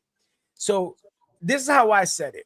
I was like, once you lie to me, I got to question everything. Like, why are you holding books back from me? That's like if I give you a movie that's 2 hours long and I remove 45 minutes of the most important parts of the movie, and then I tell you to explain this movie, and you say, but it's missing this. And I say, I don't care. Explain it. And that's the only thing, because like I said this before, they say slavery, right? If you go back to slavery, there's always going to be more slaves than masters. Always. And if you look at America, there's more white people than us. So I think that was part of the trick. I think we did run all this. And I think that's part of the trick. And I think that this Bible gives us a lot of the keys that we just don't know because they're withholding a lot of it. And when you go into this conspiracy theory, they say that there's a lot more pyramids here than anywhere else. And with the gopher wood, and if you go up the Mississippi, that's where it branches down the way it's described in the Bible. Not in this part. I think you got to go up by Canada. I think it's all the way up north. That's where it spreads out the way it's described in the Bible. Like they even talk about a lot of the cities in Utah are in the correct places and the way they're mapped out in the Bible. In the same linear spaces, the way they're mapped out in the Bible, the same name still exists to this day. But I don't want to hog the mic. You guys rebuttal, please. So if we're going to use the Bible, right? And even if, for argument's sake, because let me tell y'all something, I don't care about where the land is. You know what I'm saying?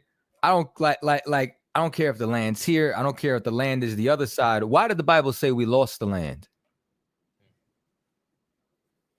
Because I thought we went against what we were told. We went against what we're told. So you know what that means? The most important thing is not if we're in the land, is not where the land is. The most important thing is obeying God.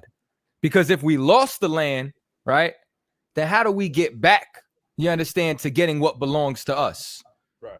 We have to first find out what God wants. We have to first find out, you understand, what we broke, what we disobeyed, so that we could even reclaim, whether it's on this hemisphere or whether it's in another hemisphere. We ain't going to have shit if we keep disobeying them.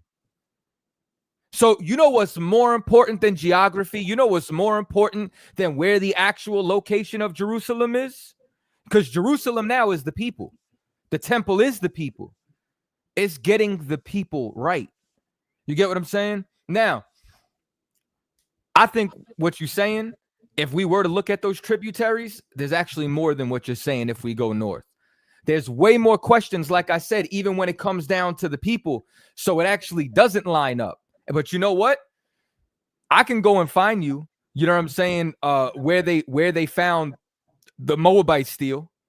You know what I'm saying? And that's on the other side of the world. I can go and find, you know what I'm saying, where they actually pulled the black obelisk from, you know what I'm saying, in the Assyrian Empire. We can go and find all these ancient sites on the other side. They're not over here. So the more civilizations that we find, the more regime changes that you find, they're all on the other opposite side of the world, which is why I'm saying the more that we start to go in anthropology, which is just the movement of people, the more we have to go to the other side. Because here's another thing, right?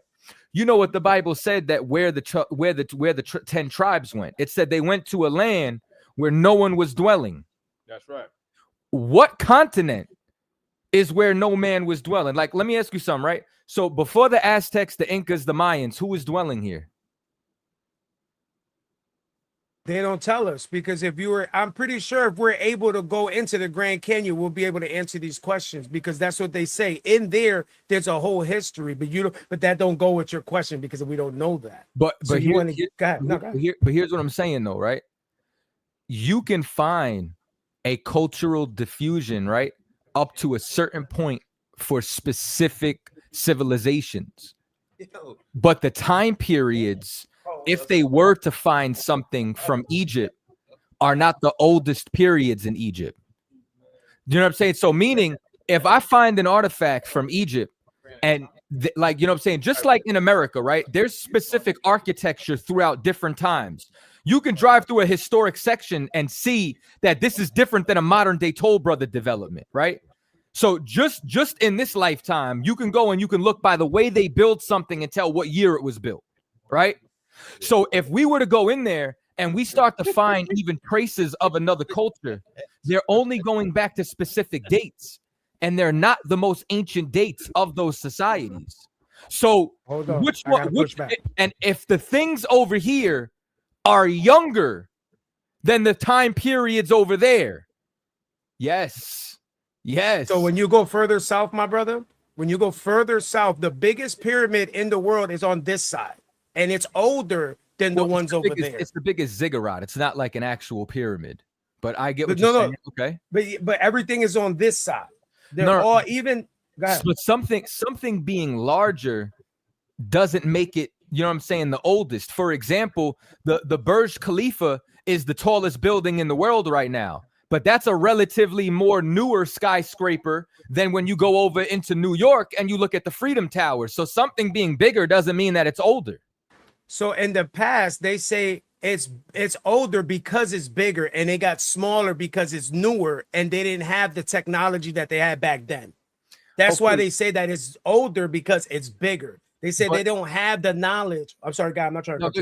Go ahead. So when you go into it, they say that it's bigger and there's more of them here because, and I don't mean here like in America. I mean like in North America and in the Americas. They're saying that their pyramids that they haven't with the the ground penetrating radar, because they haven't pushed the woods back on yet. It's still all jungle. They're saying that the biggest ones are on this side and they're still not even discovered, and they're bigger. The ones in Giza, all of that is smaller because they didn't have the tech that they had back then. Okay. You know what I'm saying? But again, remember, we're going by the history of the same people that told us that we ain't shit. These are the same people that are telling us this. So that's why I think we got to take certain, my bad guy. I'm not trying to cut off. No, I got you. But here's what I'm trying to say, though. We're talking about a cultural diffusion. We're not talking about, you know what I'm saying, the size of an actual piece of a ziggurat. You know what I'm saying? Like, we're not talking about the size of a structure. So if we go into the Grand Canyon, because there's tons of people who, before they block those caverns off, that there's an actual record of specifically in Egypt, the time frame. It's not even dating back. What I'm saying is, if they were to find anywhere in Egypt where it matches, it's not even the oldest portion that it matches. Even when you go down into the indigenous culture, there's pieces of that culture that when they find, they don't go back before Assyria. You find traces of the Assyrian captivity, because our narrative is that we left the Assyrian captivity and came here. If we would have left a separate society, we would have found traces of that society. But then when you look inside of Assyria, it just so happens that, you know what I'm saying, that's even younger than what you're finding inside of Egypt. But then when you go in Egypt, you're finding older dynasties that you can't compare what they find over here too. So that shows you that they had to come over here at a later time and come from that civilization, and that this can't be the origin spot. You see what I'm saying? Because, yeah. No, I get what you're saying, because it's like it's like conflicting information, because when you go down the rabbit hole, when you get over here, it depends on where you're talking to. Because when you talk to people that's relevant over there, they be like, nah, these pyramids come before those, that people were living over here. And then it's like societies were doing the same shit at the same time without talking. But do you got sources, or do we just got conspiracy videos? So these are people that are trying to translate other languages. So you have a white person talking to somebody in South America that don't know English, trying to translate it. And he's giving you artifacts of the, like, they're in the locations. So I don't know if you still call that a conspiracy if they're there and they're showing you the actual structures. I'm not saying, but here's what I'm saying. There's artifacts that we could find, right, in North, Central, and South America that are Israelite artifacts. We could find the Shield of David in Nicaragua. We could find it in Ecuador. We could find it in Mexico. We could find phylacteries. There's literally a phylactery stele in Mexico where they have a cord wrapped around the arm 7 times and then the box on their forehead. You know what I'm saying? You could find traces of this culture. So this is what I'm talking about when it comes down to either cultural diffusion or cultural evidence. And you don't have any sources of Israelite culture originating on this side. No, now you have artifacts, but even if you look at the artifacts, they're from a later time period. They're not even from the oldest time period. So it don't matter if you look at Egypt. It don't matter if you look at Israel, nor does it matter if you look at Assyria. All of those things are pointing to a later time. Okay. I'm just asking the questions, but I'm not into the beef and shit, because I just have questions in my mind. That's all. Because if I have these questions, I'm pretty sure that there's other people that have questions. Because like part of it, I heard Christos. That's how you would say that, Christos. They were talking about that this Christ is a liquid that actually resonates and it goes up to your brain. Because if you look at your corpus callosum, it actually looks like a person on a cross. Okay, before we get into that's biology. Before we get into any Kundalini energy or anything like that, I personally love archaeology and history, right? You know what I'm saying? And you've been a great guest, but this is what I'd like to do. And since we're at the last 15 minutes, I do want to. I take off. It's all good. No. Before you go, this is what I'd like for you to do.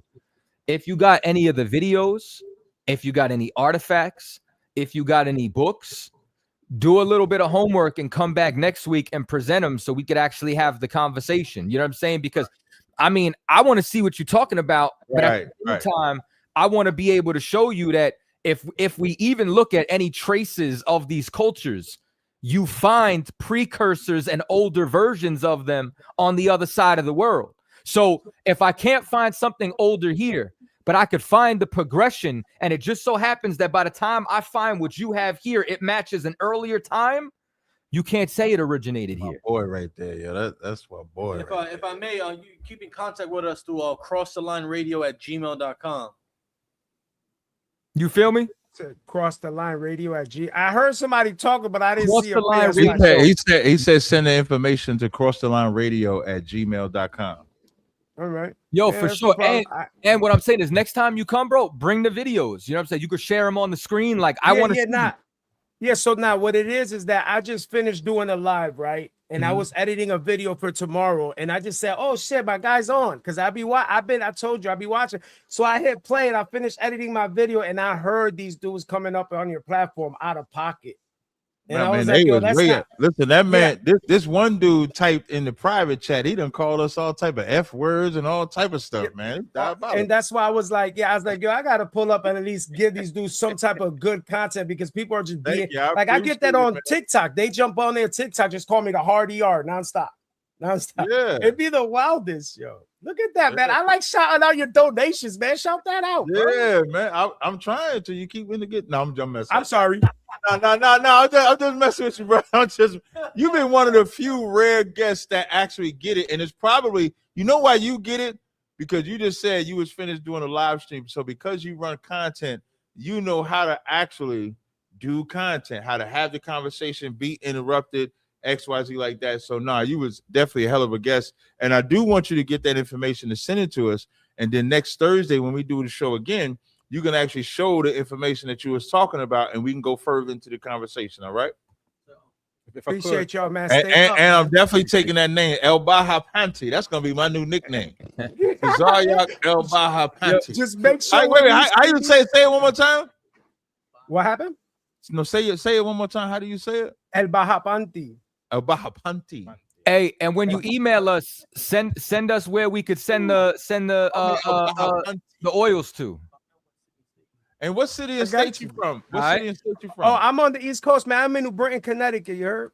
Okay, yeah. I'm in Jersey. So, because I used to do a lot of content, a lot of political content on YouTube, and I'm a Trump supporter, but people started hating. I was doing like 1 million views in 2 hours, and they kind of smoked my boots. I did one live where I got like 7,000 in cash apps, just straight content. You know what I mean? Like, I'm in the hood, so I try to do all positive. I grew up in prison, so I don't really do too much negative shit. I'm not with the negative. You know what I mean? But yeah, man, I support y'all definitely, man. That's Definitely, man. I I dig appreciate it, man. Bring that stuff next week, and then we'll see where we go from there, right? Just keep doing y'all thing, no matter what. You heard me? That's right. Panty.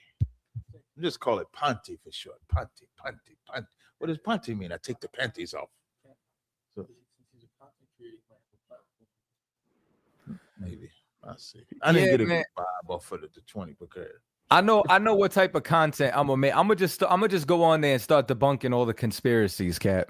That listen, how long have I told you that is your lane? That is not damn right, April. Yeah, I've told you none of that. It's a fucking lie. I've told you this forever. Ever since you was in my house, I'm not gonna say what you said. I said that's your lane. Right. Drew, you're up next. Captain Kazda. Yep. Wait. Hold on 1 second, Drew. Hold on 1 second, Drew. Kaldazar, how's the high wanted to say something to you? What's up, priest? What's going on? So how about Shim Just to support the conspiracy theory, just a little bit, right? You know, in Genesis 10 and 25, it said that for in his days was the earth divided, talking about Eber and his two sons, Peleg. You know, Peleg, that's the Hebrew name for divide. You know, the earth was divided in that day. Just to help the conspiracy thwart. Most High Christ. All right. No sweat. Drew, what you got, Drew? What's up, Drew? Drew, you there? Dang, I can't hear nothing. I can hear you. Can't hear nothing. I don't know why I can't hear it. Because you don't know what you're gonna have to fix the settings. Yeah. Do something with the settings, buddy. From a damn phone. Yeah. From a small town called Two Below. There's two niggas there. They below now. That's where he from. Y'all want to end with James? Y'all want to end with James? I don't even care if he ever comes back. What about DNA? So you got Drew, DNA, and James in the back. DNA. I think DNA means well. Okay, we're gonna try DNA one more time. What's up, DNA?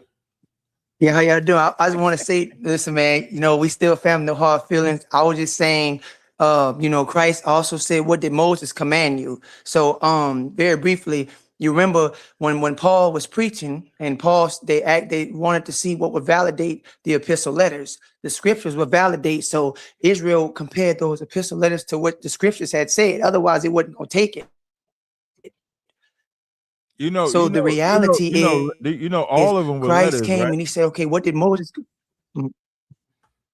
All of them were letters, right? Right, but the epistle letters were New Testament, in the script. In the scriptures was Old Testament. When you, I don't know the point he's trying to make. Bam. Yeah, man. Now hello. Is there any way we can do a debate, a professional one, and I'll be all this just to get a debate another time? All this just a debate on what? About the scriptures, brother. Religion. Let's talk, because I'm gonna be more equipped and ready. Focus. When you say debate, you want to debate. You got to have a topic that you want to debate. Right. That's how battles work. I want to debate. What? Okay, the topic will be me feeling Moses is greater and the Old Testament being superior to the New. Cap, I got a brother for him. Who you got? I got a brother from down here. Either Gadiwan or Kakum. I love both them niggas. Yeah, you can get what you're asking for. I do got a caveat. Yeah. I just got one question. Is the Old Testament? Did somebody get rid of him? He dropped out. Leave? I didn't drop him. Okay, I didn't think none of y'all. I don't think y'all don't drop content, so I don't think it's y'all. So we'll see if he come back. We're gonna try Drew one more time. Man, he get on. The vacuum start going as soon as he get on the phone. Drew, are you there? Can you hear us? Hello? I can't hear y'all, by the way. I don't know why I can't hear on the opposite side of my show. Yeah, you can come back. We kick him and he come back. Let me see. I can't hear you guys. I'm gonna just read some of these things that James said in the back chat while he was waiting. At 11:20, no, at 11:28, he said, "Just say you are a Prince Hall Freemason, FAGGOT nigger." With No, the no, E. he used the hard ER. Yeah, I'm gonna say it. He used the hard ER, even though I don't think there's a difference in the word. He used the hard ER. He calls it Wakanda. Then James at 11:40 says, "Why can't y'all openly say Joshua is translated to the English God is the Savior, and Gabriel gave him that name, not man? FAGGOTS. Whoever heard of a priest commending a man's looks? I don't know what this homosexual is talking about." Can you put that picture of James up again one more time? Do you still have it? Man, I don't have it right now. Okay, you don't have it. You want to try Drew one more time? Yeah, we're gonna try Drew one more time. God damn, Drew. Hey, how Can we y'all hear? doing? Yeah, I can hear you now. Okay, what's your I question? just have some simple questions. I have a question about the last verse in the book of Malachi when it refers to Elijah coming before the great and dreadful day. Right. Would you guys say that in certain instances when it talks about a Christ figure in the Bible, or it relates, some of these people kind of have correlating journeys, do you think that those people are a precursor to a Christ that would come amongst our nation, Judah and America? You mean like could we apply the scriptures of old to America today? Well, yeah, not in terms of, because I know we're walking through scripture, but I'm talking about in terms of like when it talks about the Christ and when it talks about, certain men, it gives them names, but they have the it's kind of hard for me to put it in words. I've been working all day. No problem. So I'll try to explain it the best way. So when it's in Malachi, that was fulfilled in John, and then the Christ was fulfilled in Yahweh. And so in the book of Daniel, I think the 12th chapter, it said it was sealed up the book until the end. Hey, I'm gonna mute you while I talk because you got some horrible background noise. So in the in Daniel the 12th chapter, it said to seal up the book until the end. And so now at this end time, we see those things that were written in the book coming to pass now, which is why you see a lot of prophecies, whether it be in America or abroad, being fulfilled. So the coming of Christ now will be what you read in Revelations. So Malachi happened already. Revelations has not. So the Christ or the Mashiach, when he returns, you see the prophecies in Revelations when it's talking to him. I'm gonna unmute you so you can respond.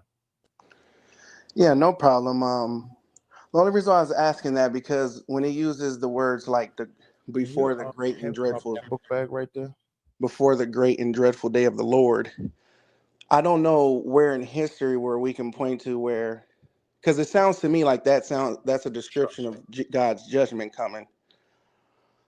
So what I'm trying to say is that the description of Elijah, the description of this Christ figure who would come at the end times, what I'm saying is, do you think that Christ is from Judah, aka from the black man and woman in America? No. And the only reason I ask that because when the book says that, we will raise up a prophet for every nation, and when we look at America, we're the newest nation, technically, and the newest people because of the transatlantic slave trade. With the breeding of, the raping of our grandmothers, You're looking at all that nations mixing of the wrong. blood. So what now, sir? You're looking at nations wrong. Like you're looking at nation in a modern sense. You know what I'm saying? Like you have two types of nations in the Bible. You have a nation like what you're talking about with America, which is like a ethnically diverse, and then you have nations that are races. Like when God made Elamites, the only way to be a part of that nation was to be a descendant of Elam. When he made Moabites, when he made Israelites, those are actual direct descendants, all people of the same stock of people. So the youngest nation and the smallest nation that was created was actually Israel. You know what I'm saying? There's 17 different races on the earth, 17 different nations on the earth. And each one of those nations have different tribes, just like we have 12 tribes. But as far as nation, like as in America, that's not the type of nation that it's talking about. Because America is ethnically diverse. You have Moabites in America. You have Israelites in America. You have Hamites in America. Yeah, I understand that part. I mean, I understand what you guys are saying. I was just my whole thing was just the Christ coming from the black man and woman in America, given the fact that we do fit the prophecy of Genesis, where God said that he will come himself to his people and he will judge that nation from which they serve. So what I'm saying is that I just don't see where any of what is promised, most of what is promised in the Old Testament to have already happened, but something to happen, because when Jesus came, he was claimed that he was sent by God, right? But the promise that God made to Abraham was that he would come himself. You know what I'm saying? And then when you look in the book of John, where Jesus said that it's expedient for you that I go not away, for if I go not away, the comforter may not come unto you, and he will reveal all truths. So what I'm trying to say is that what do you believe it means, him coming himself? Just as he says, that he will come and raise that nation from which Abraham's seed would serve in a strange land for 400 years. You know what I'm saying? So how did he come last time? Well, that's the thing. There's no record of him coming at all, besides him sending messengers and prophets.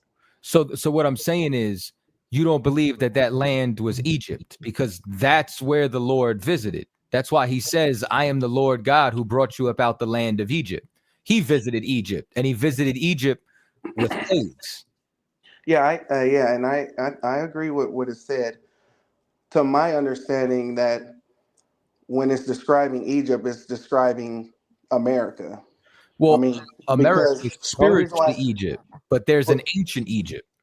Yeah, no doubt. But the reason being is because when you look at Exodus, there's a lot of questions that has to be answered for Exodus, because it doesn't quite add up all the way. So, like what? I mean, you get like, to me, I just don't see how. I think of Moses. I think of the story of Moses in Exodus. It is the exact story of the black man in America. I don't think that it is a story that happened, but it's a story that was to come to a people who would serve a wicked nation. So is that the whole Bible, or is that just Exodus? I just want to just Exodus for now. That's just an example, like, you know what I'm saying? Because it doesn't say what Pharaoh had the children of Israel. Like the questions I have is, how was Moses able to get the children of Israel to one location without Pharaoh and his armies knowing anything about them gathering? Because we always have traitors in the group. You always got someone that wants to bootlick. You know, how did Pharaoh amass his army at the shore to chase them, and then was crushed entirely? So after they you went? just question the Bible. So you just don't believe what's written. No, I don't question the Bible as saying I don't believe it's written. What I'm saying is, I don't believe that it is a story that has happened, but a story that is unfolding for us. So you don't believe what was written, because this is saying that this was written in the past. When you read the entire Bible, it even does a callback to this actually happening. Yeah, but I'm saying, like, all right, let me. Do we have to celebrate? Just real quick, do we have to celebrate the Passover? Well, I'm gonna be honest. I'm not Jewish. I don't really know Jewish customs like that. So you would have to educate me on the Passover. So if you, for example, right, like if you read the scriptures, it talks about celebrating the Passover in every single generation, and the reason is to remember what the Lord once did. So meaning that the reason as to why there's a specific meal. You know what I'm saying? Lamb, unleavened bread, bitter herbs. The reason why there's a feast of unleavened bread is because of the fact of the matter of the story that we didn't have enough time to put the yeast in. So this doesn't have to do with Jewish tradition.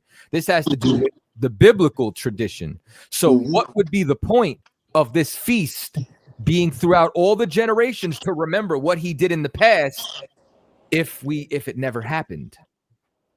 I see what you're saying. I mean, I'm not educated, so I'm not even gonna try to guess at that because I don't want to make an ass out of myself. So, you know, I'm gonna have to look into that aspect of the Passover and how it came to be. I'm just more on the side of most of the Bible being allegory. You So know, there are allegories in the scriptures, you know what I'm saying? Like, so it's not as like the serpent in the garden is an allegory, like, you know what I mean? But there are things that are literal. There are things that are chronicles. There are things that are history. You know what I mean? And that's why even inside of that, you have callbacks to those historical events. And this is also why people try to find different archaeology to then say, oh, wow, this happened when I already knew it happened because it was in the Bible. I didn't need the Moabite steel to know that that the Moabites existed. You know what I'm saying? Like, I didn't need that archaeology because I believe the word. That's why I said I believe. This just comes down to, do you believe what's written or not? and yeah, I mean, I can agree with, I mean, I don't mind, I don't knock nobody for their belief. It's just me personally. I kind of like to match what Hey, it but says. I think you're discrediting. I think you're discrediting what Kadaza's saying. No, And I think no, oh, my bad, you're Cap, my not bad. Go ahead. you're not doing it on purpose. I'm just trying to get you to understand. Mm-hmm. Kadazai brought up the Moabite stele, right? Before that Moabite stele was found, did they believe that Moabites existed? Oh, who, the white man or history? Did archaeologists believe that Moabites existed? probably not until they found, remnants That's of right. them. So what Kadazai is trying to explain to you, the Bible is the one true accurate history book. Remember, when it comes to history, it's about what archaeology can find going back in the past, whereas the Bible has thousands of years of history before archaeology can find it. So the Bible writes about the Moabites. They don't find that to the 1800s. And one of the main things that critics of the Bible would use against the Bible was saying, well, it mentions these Moabites, also the Hittites. The Moabites and Hittites were two prominent figures in the Bible that peoples that were scoffers of the Bible would say this can't be true. And then they found archaeological evidence of the Moabites and the Hittites, and then they validated the Bible by what they could find. That's how you sound. With your and this is why Hebrews the 11th chapter is so important to the children of Israel, because no matter what archaeology they find, have you ever seen God? I mean, when I look at myself in the mirror, I see God. Yeah, don't be so stupid. Have you ever seen God? Not personally. Do you believe in God? Yes, I do. Okay, then why wouldn't you believe in the Bible? That's what faith is. You don't believe in God because you've seen some. Hebrews 11 chapter says faith is the evidence of things not seen. That's what it says. I believe in God so much, I ain't never seen him, but I keep his laws. I'm afraid of him. I know if I break his commandments, I'm going to get punished. If I keep his commandments, I'll get his blessings. And I ain't never seen him. So as you having this conversation with Kadazai and you saying, I need to see this, I need to see this, I don't think you believe in God at all. I think you're a liar about believing in God. I think you are a fronter.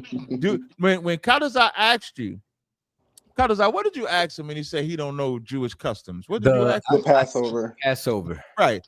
But you believe in God, but God said you got to keep the Passover. General Hyman made an excellent point when he said God's love is transactional. And that's what love is, period. Love is transactional. When somebody tells you they love you, you immediately think about what they've done or what they have not done.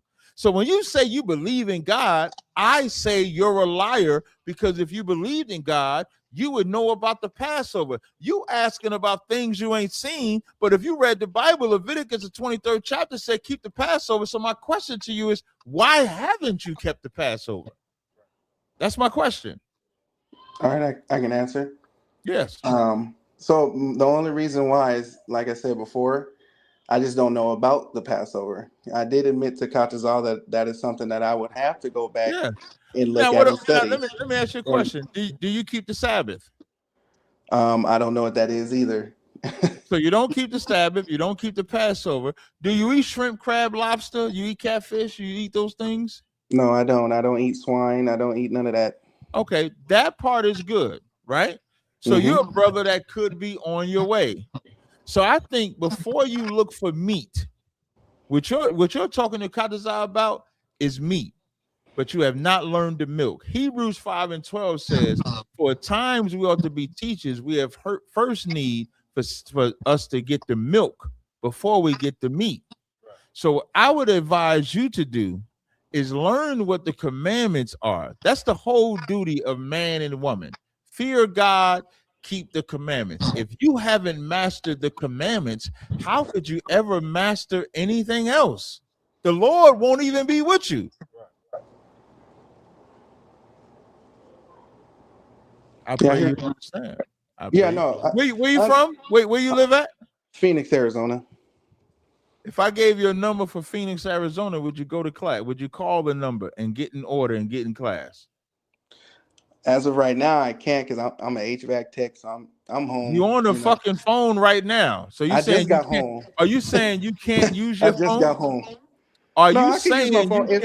If you send a link or if you send me No, something, I'll tap I in. asked you if I gave you a number, would you use it? Yeah, I would, especially when it came to learning Okay, and let me know when understanding. you're ready. Let me know when you're ready to take this number down. All righty, give me a second. Now I'm gonna tell you something, right? I say this to everybody that I give numbers to, so this ain't special to you. Don't waste my time. If you're not going to utilize this number, don't take this number.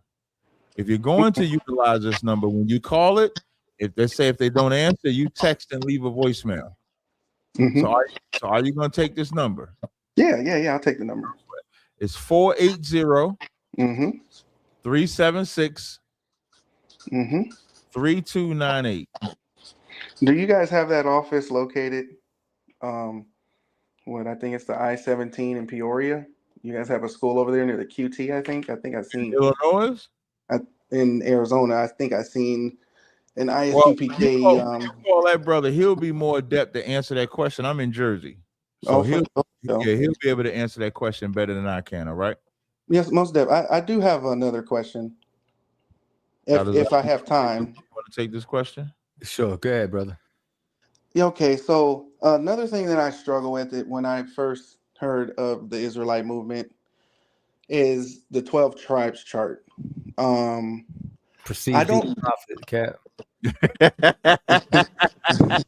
I just need an understanding. How do they know who to identify who with, given, because my mother, she's more into the scholar of the history of the transatlantic slave trade and the secret relationships between blacks and Jews, white Jews, and the transactions of slaves from Africa and how they mixed a lot and bred a lot. So how do we know, say, if in the seasoning period they took the Africans to the islands to make them more docile, and then when they're done with the season process, they brought them up through Virginia, Galveston, New Orleans, Florida, those ports.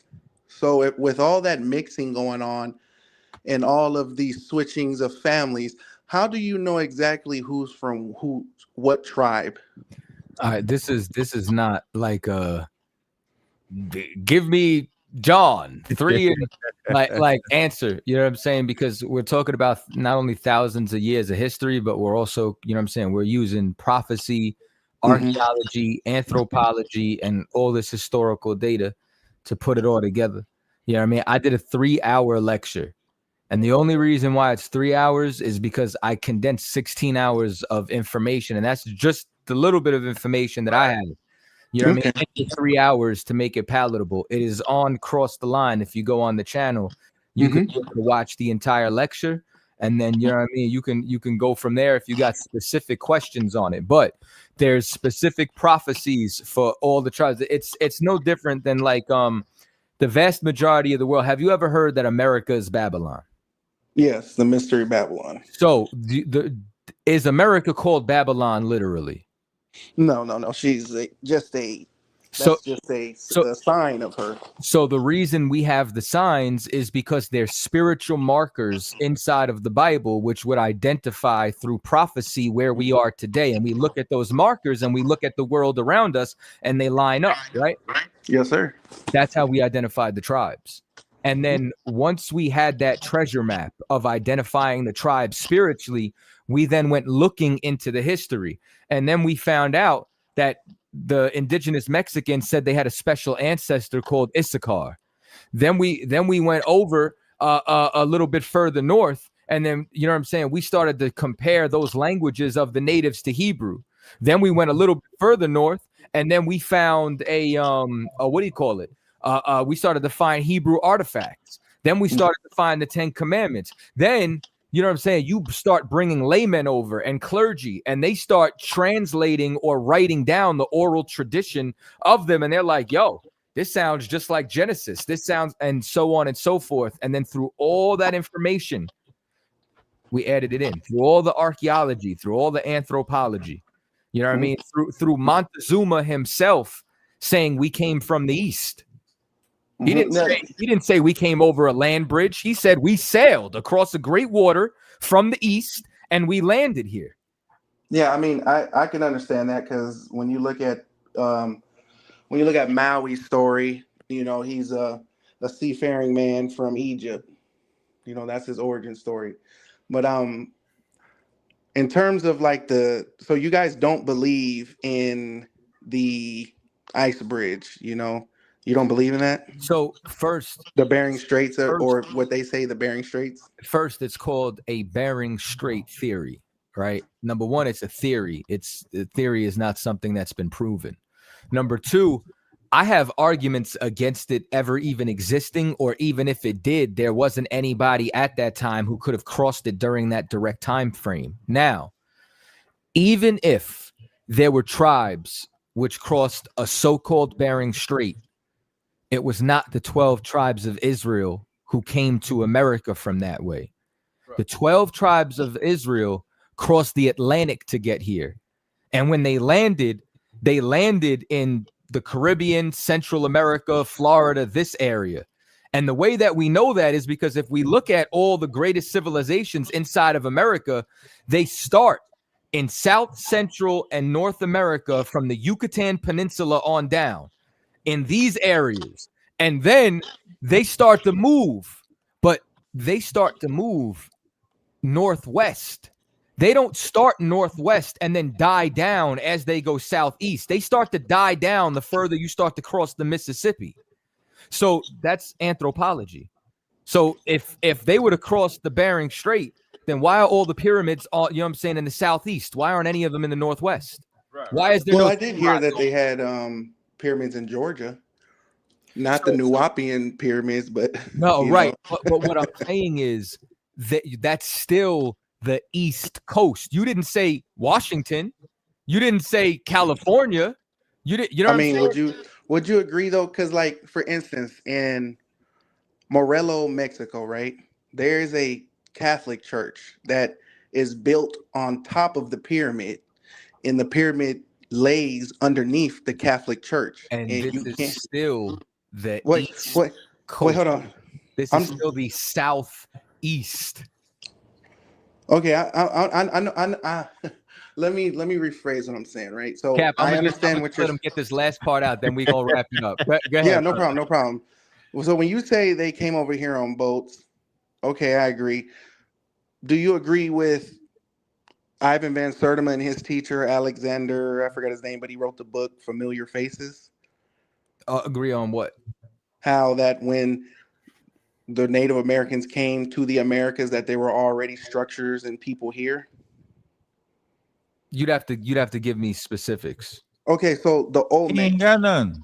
Hold on. The Olmec civilization, right? They know the Olmecs were a real civilization, highly sophisticated, similar to the civilization in Egypt. They had big, they had pyramids, evenly cut stone, slabs put together, same type of structures built. Okay. When they see that the Aztecs and Mayans came to those ruins, you can tell the difference from the architect. So you went from nice precision cuts to like marble stones stacked on top of each other with their own version of concrete. Yeah, so no, I'm of a completely different persuasion. You know what I'm Okay. saying? And the persuasion that I'm under is that the Olmecs was actually more of a sister civilization rather than a mother civilization to those direct civilizations. But they do predate the Aztecs and Mayans. Like, for instance, King Pakal, he said he is a direct descendant of the Olmecs. And when you look at the hieroglyphs on the Olmec statues, they are jet black. Like, their priests are jet black. When you go get a tour out there, the tourists, the Mexicans will tell you that they are black. Pictures of Montezuma looking black. I don't have a problem with complexion. When the indigenous were found here, the Portuguese called them negro de terra, meaning Negroes of the land.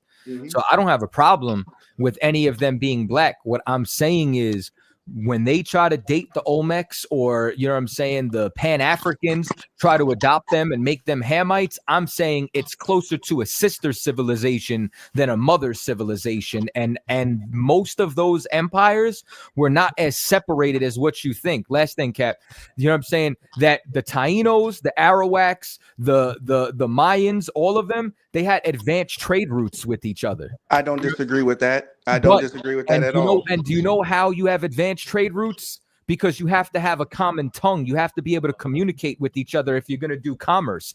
That's why people go and learn Mandarin, because they're trying to do business with the Chinese. Well, these different civilizations were not as separate. They were more like providences of different tribes that communicated and traded with each other. And that's what a lot of the narrative that we have is bullshit.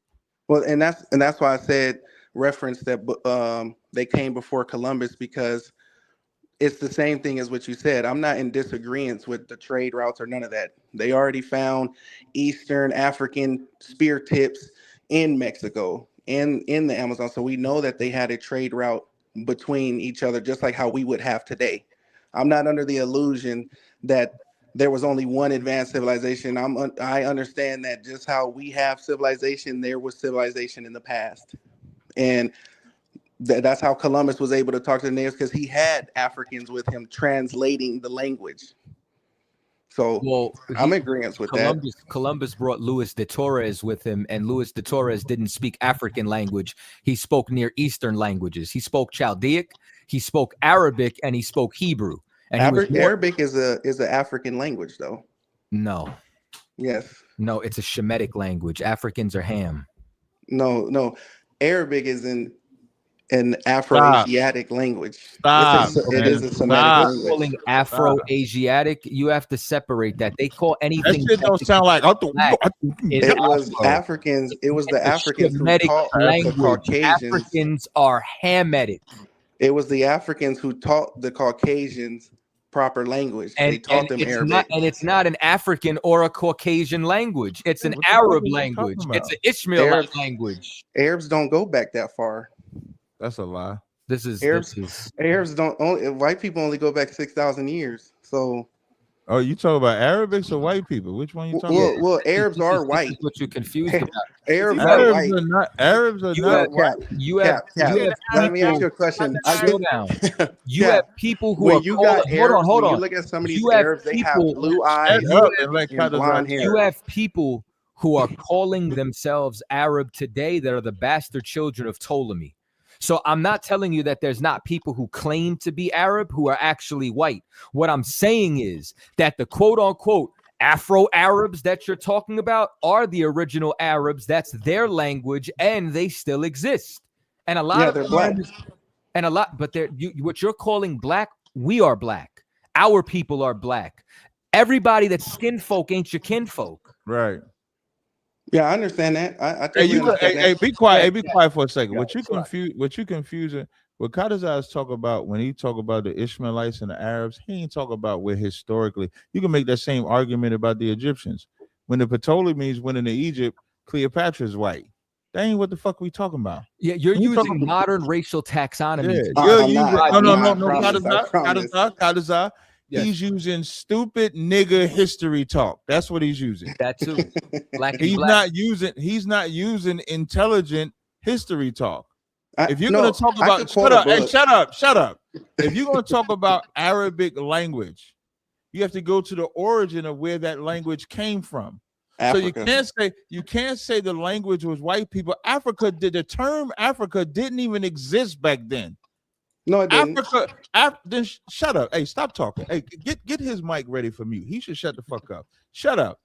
Africa didn't exist. Kadazar, you can't say that because I sat here and let y'all talk for a minute. And as I'm listening to y'all talk, every time you try to give him the historical, biblical, and actually information context, he come with some blackity black bullshit.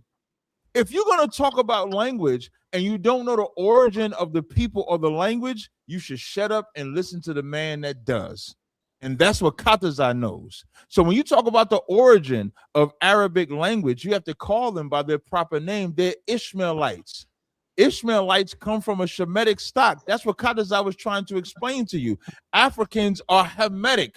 That's a different stock than Shemitic people. What you were trying to do is talk about when there was an infiltration of white people. Even when you talk about the Moors is if you're not talking about Moroccans and you just talk about Moors, that's a conglomerate of Israelites, Africans, and Arabs. If you're going to talk about Egyptians when the Ptolemies took over, that's Africans and white people.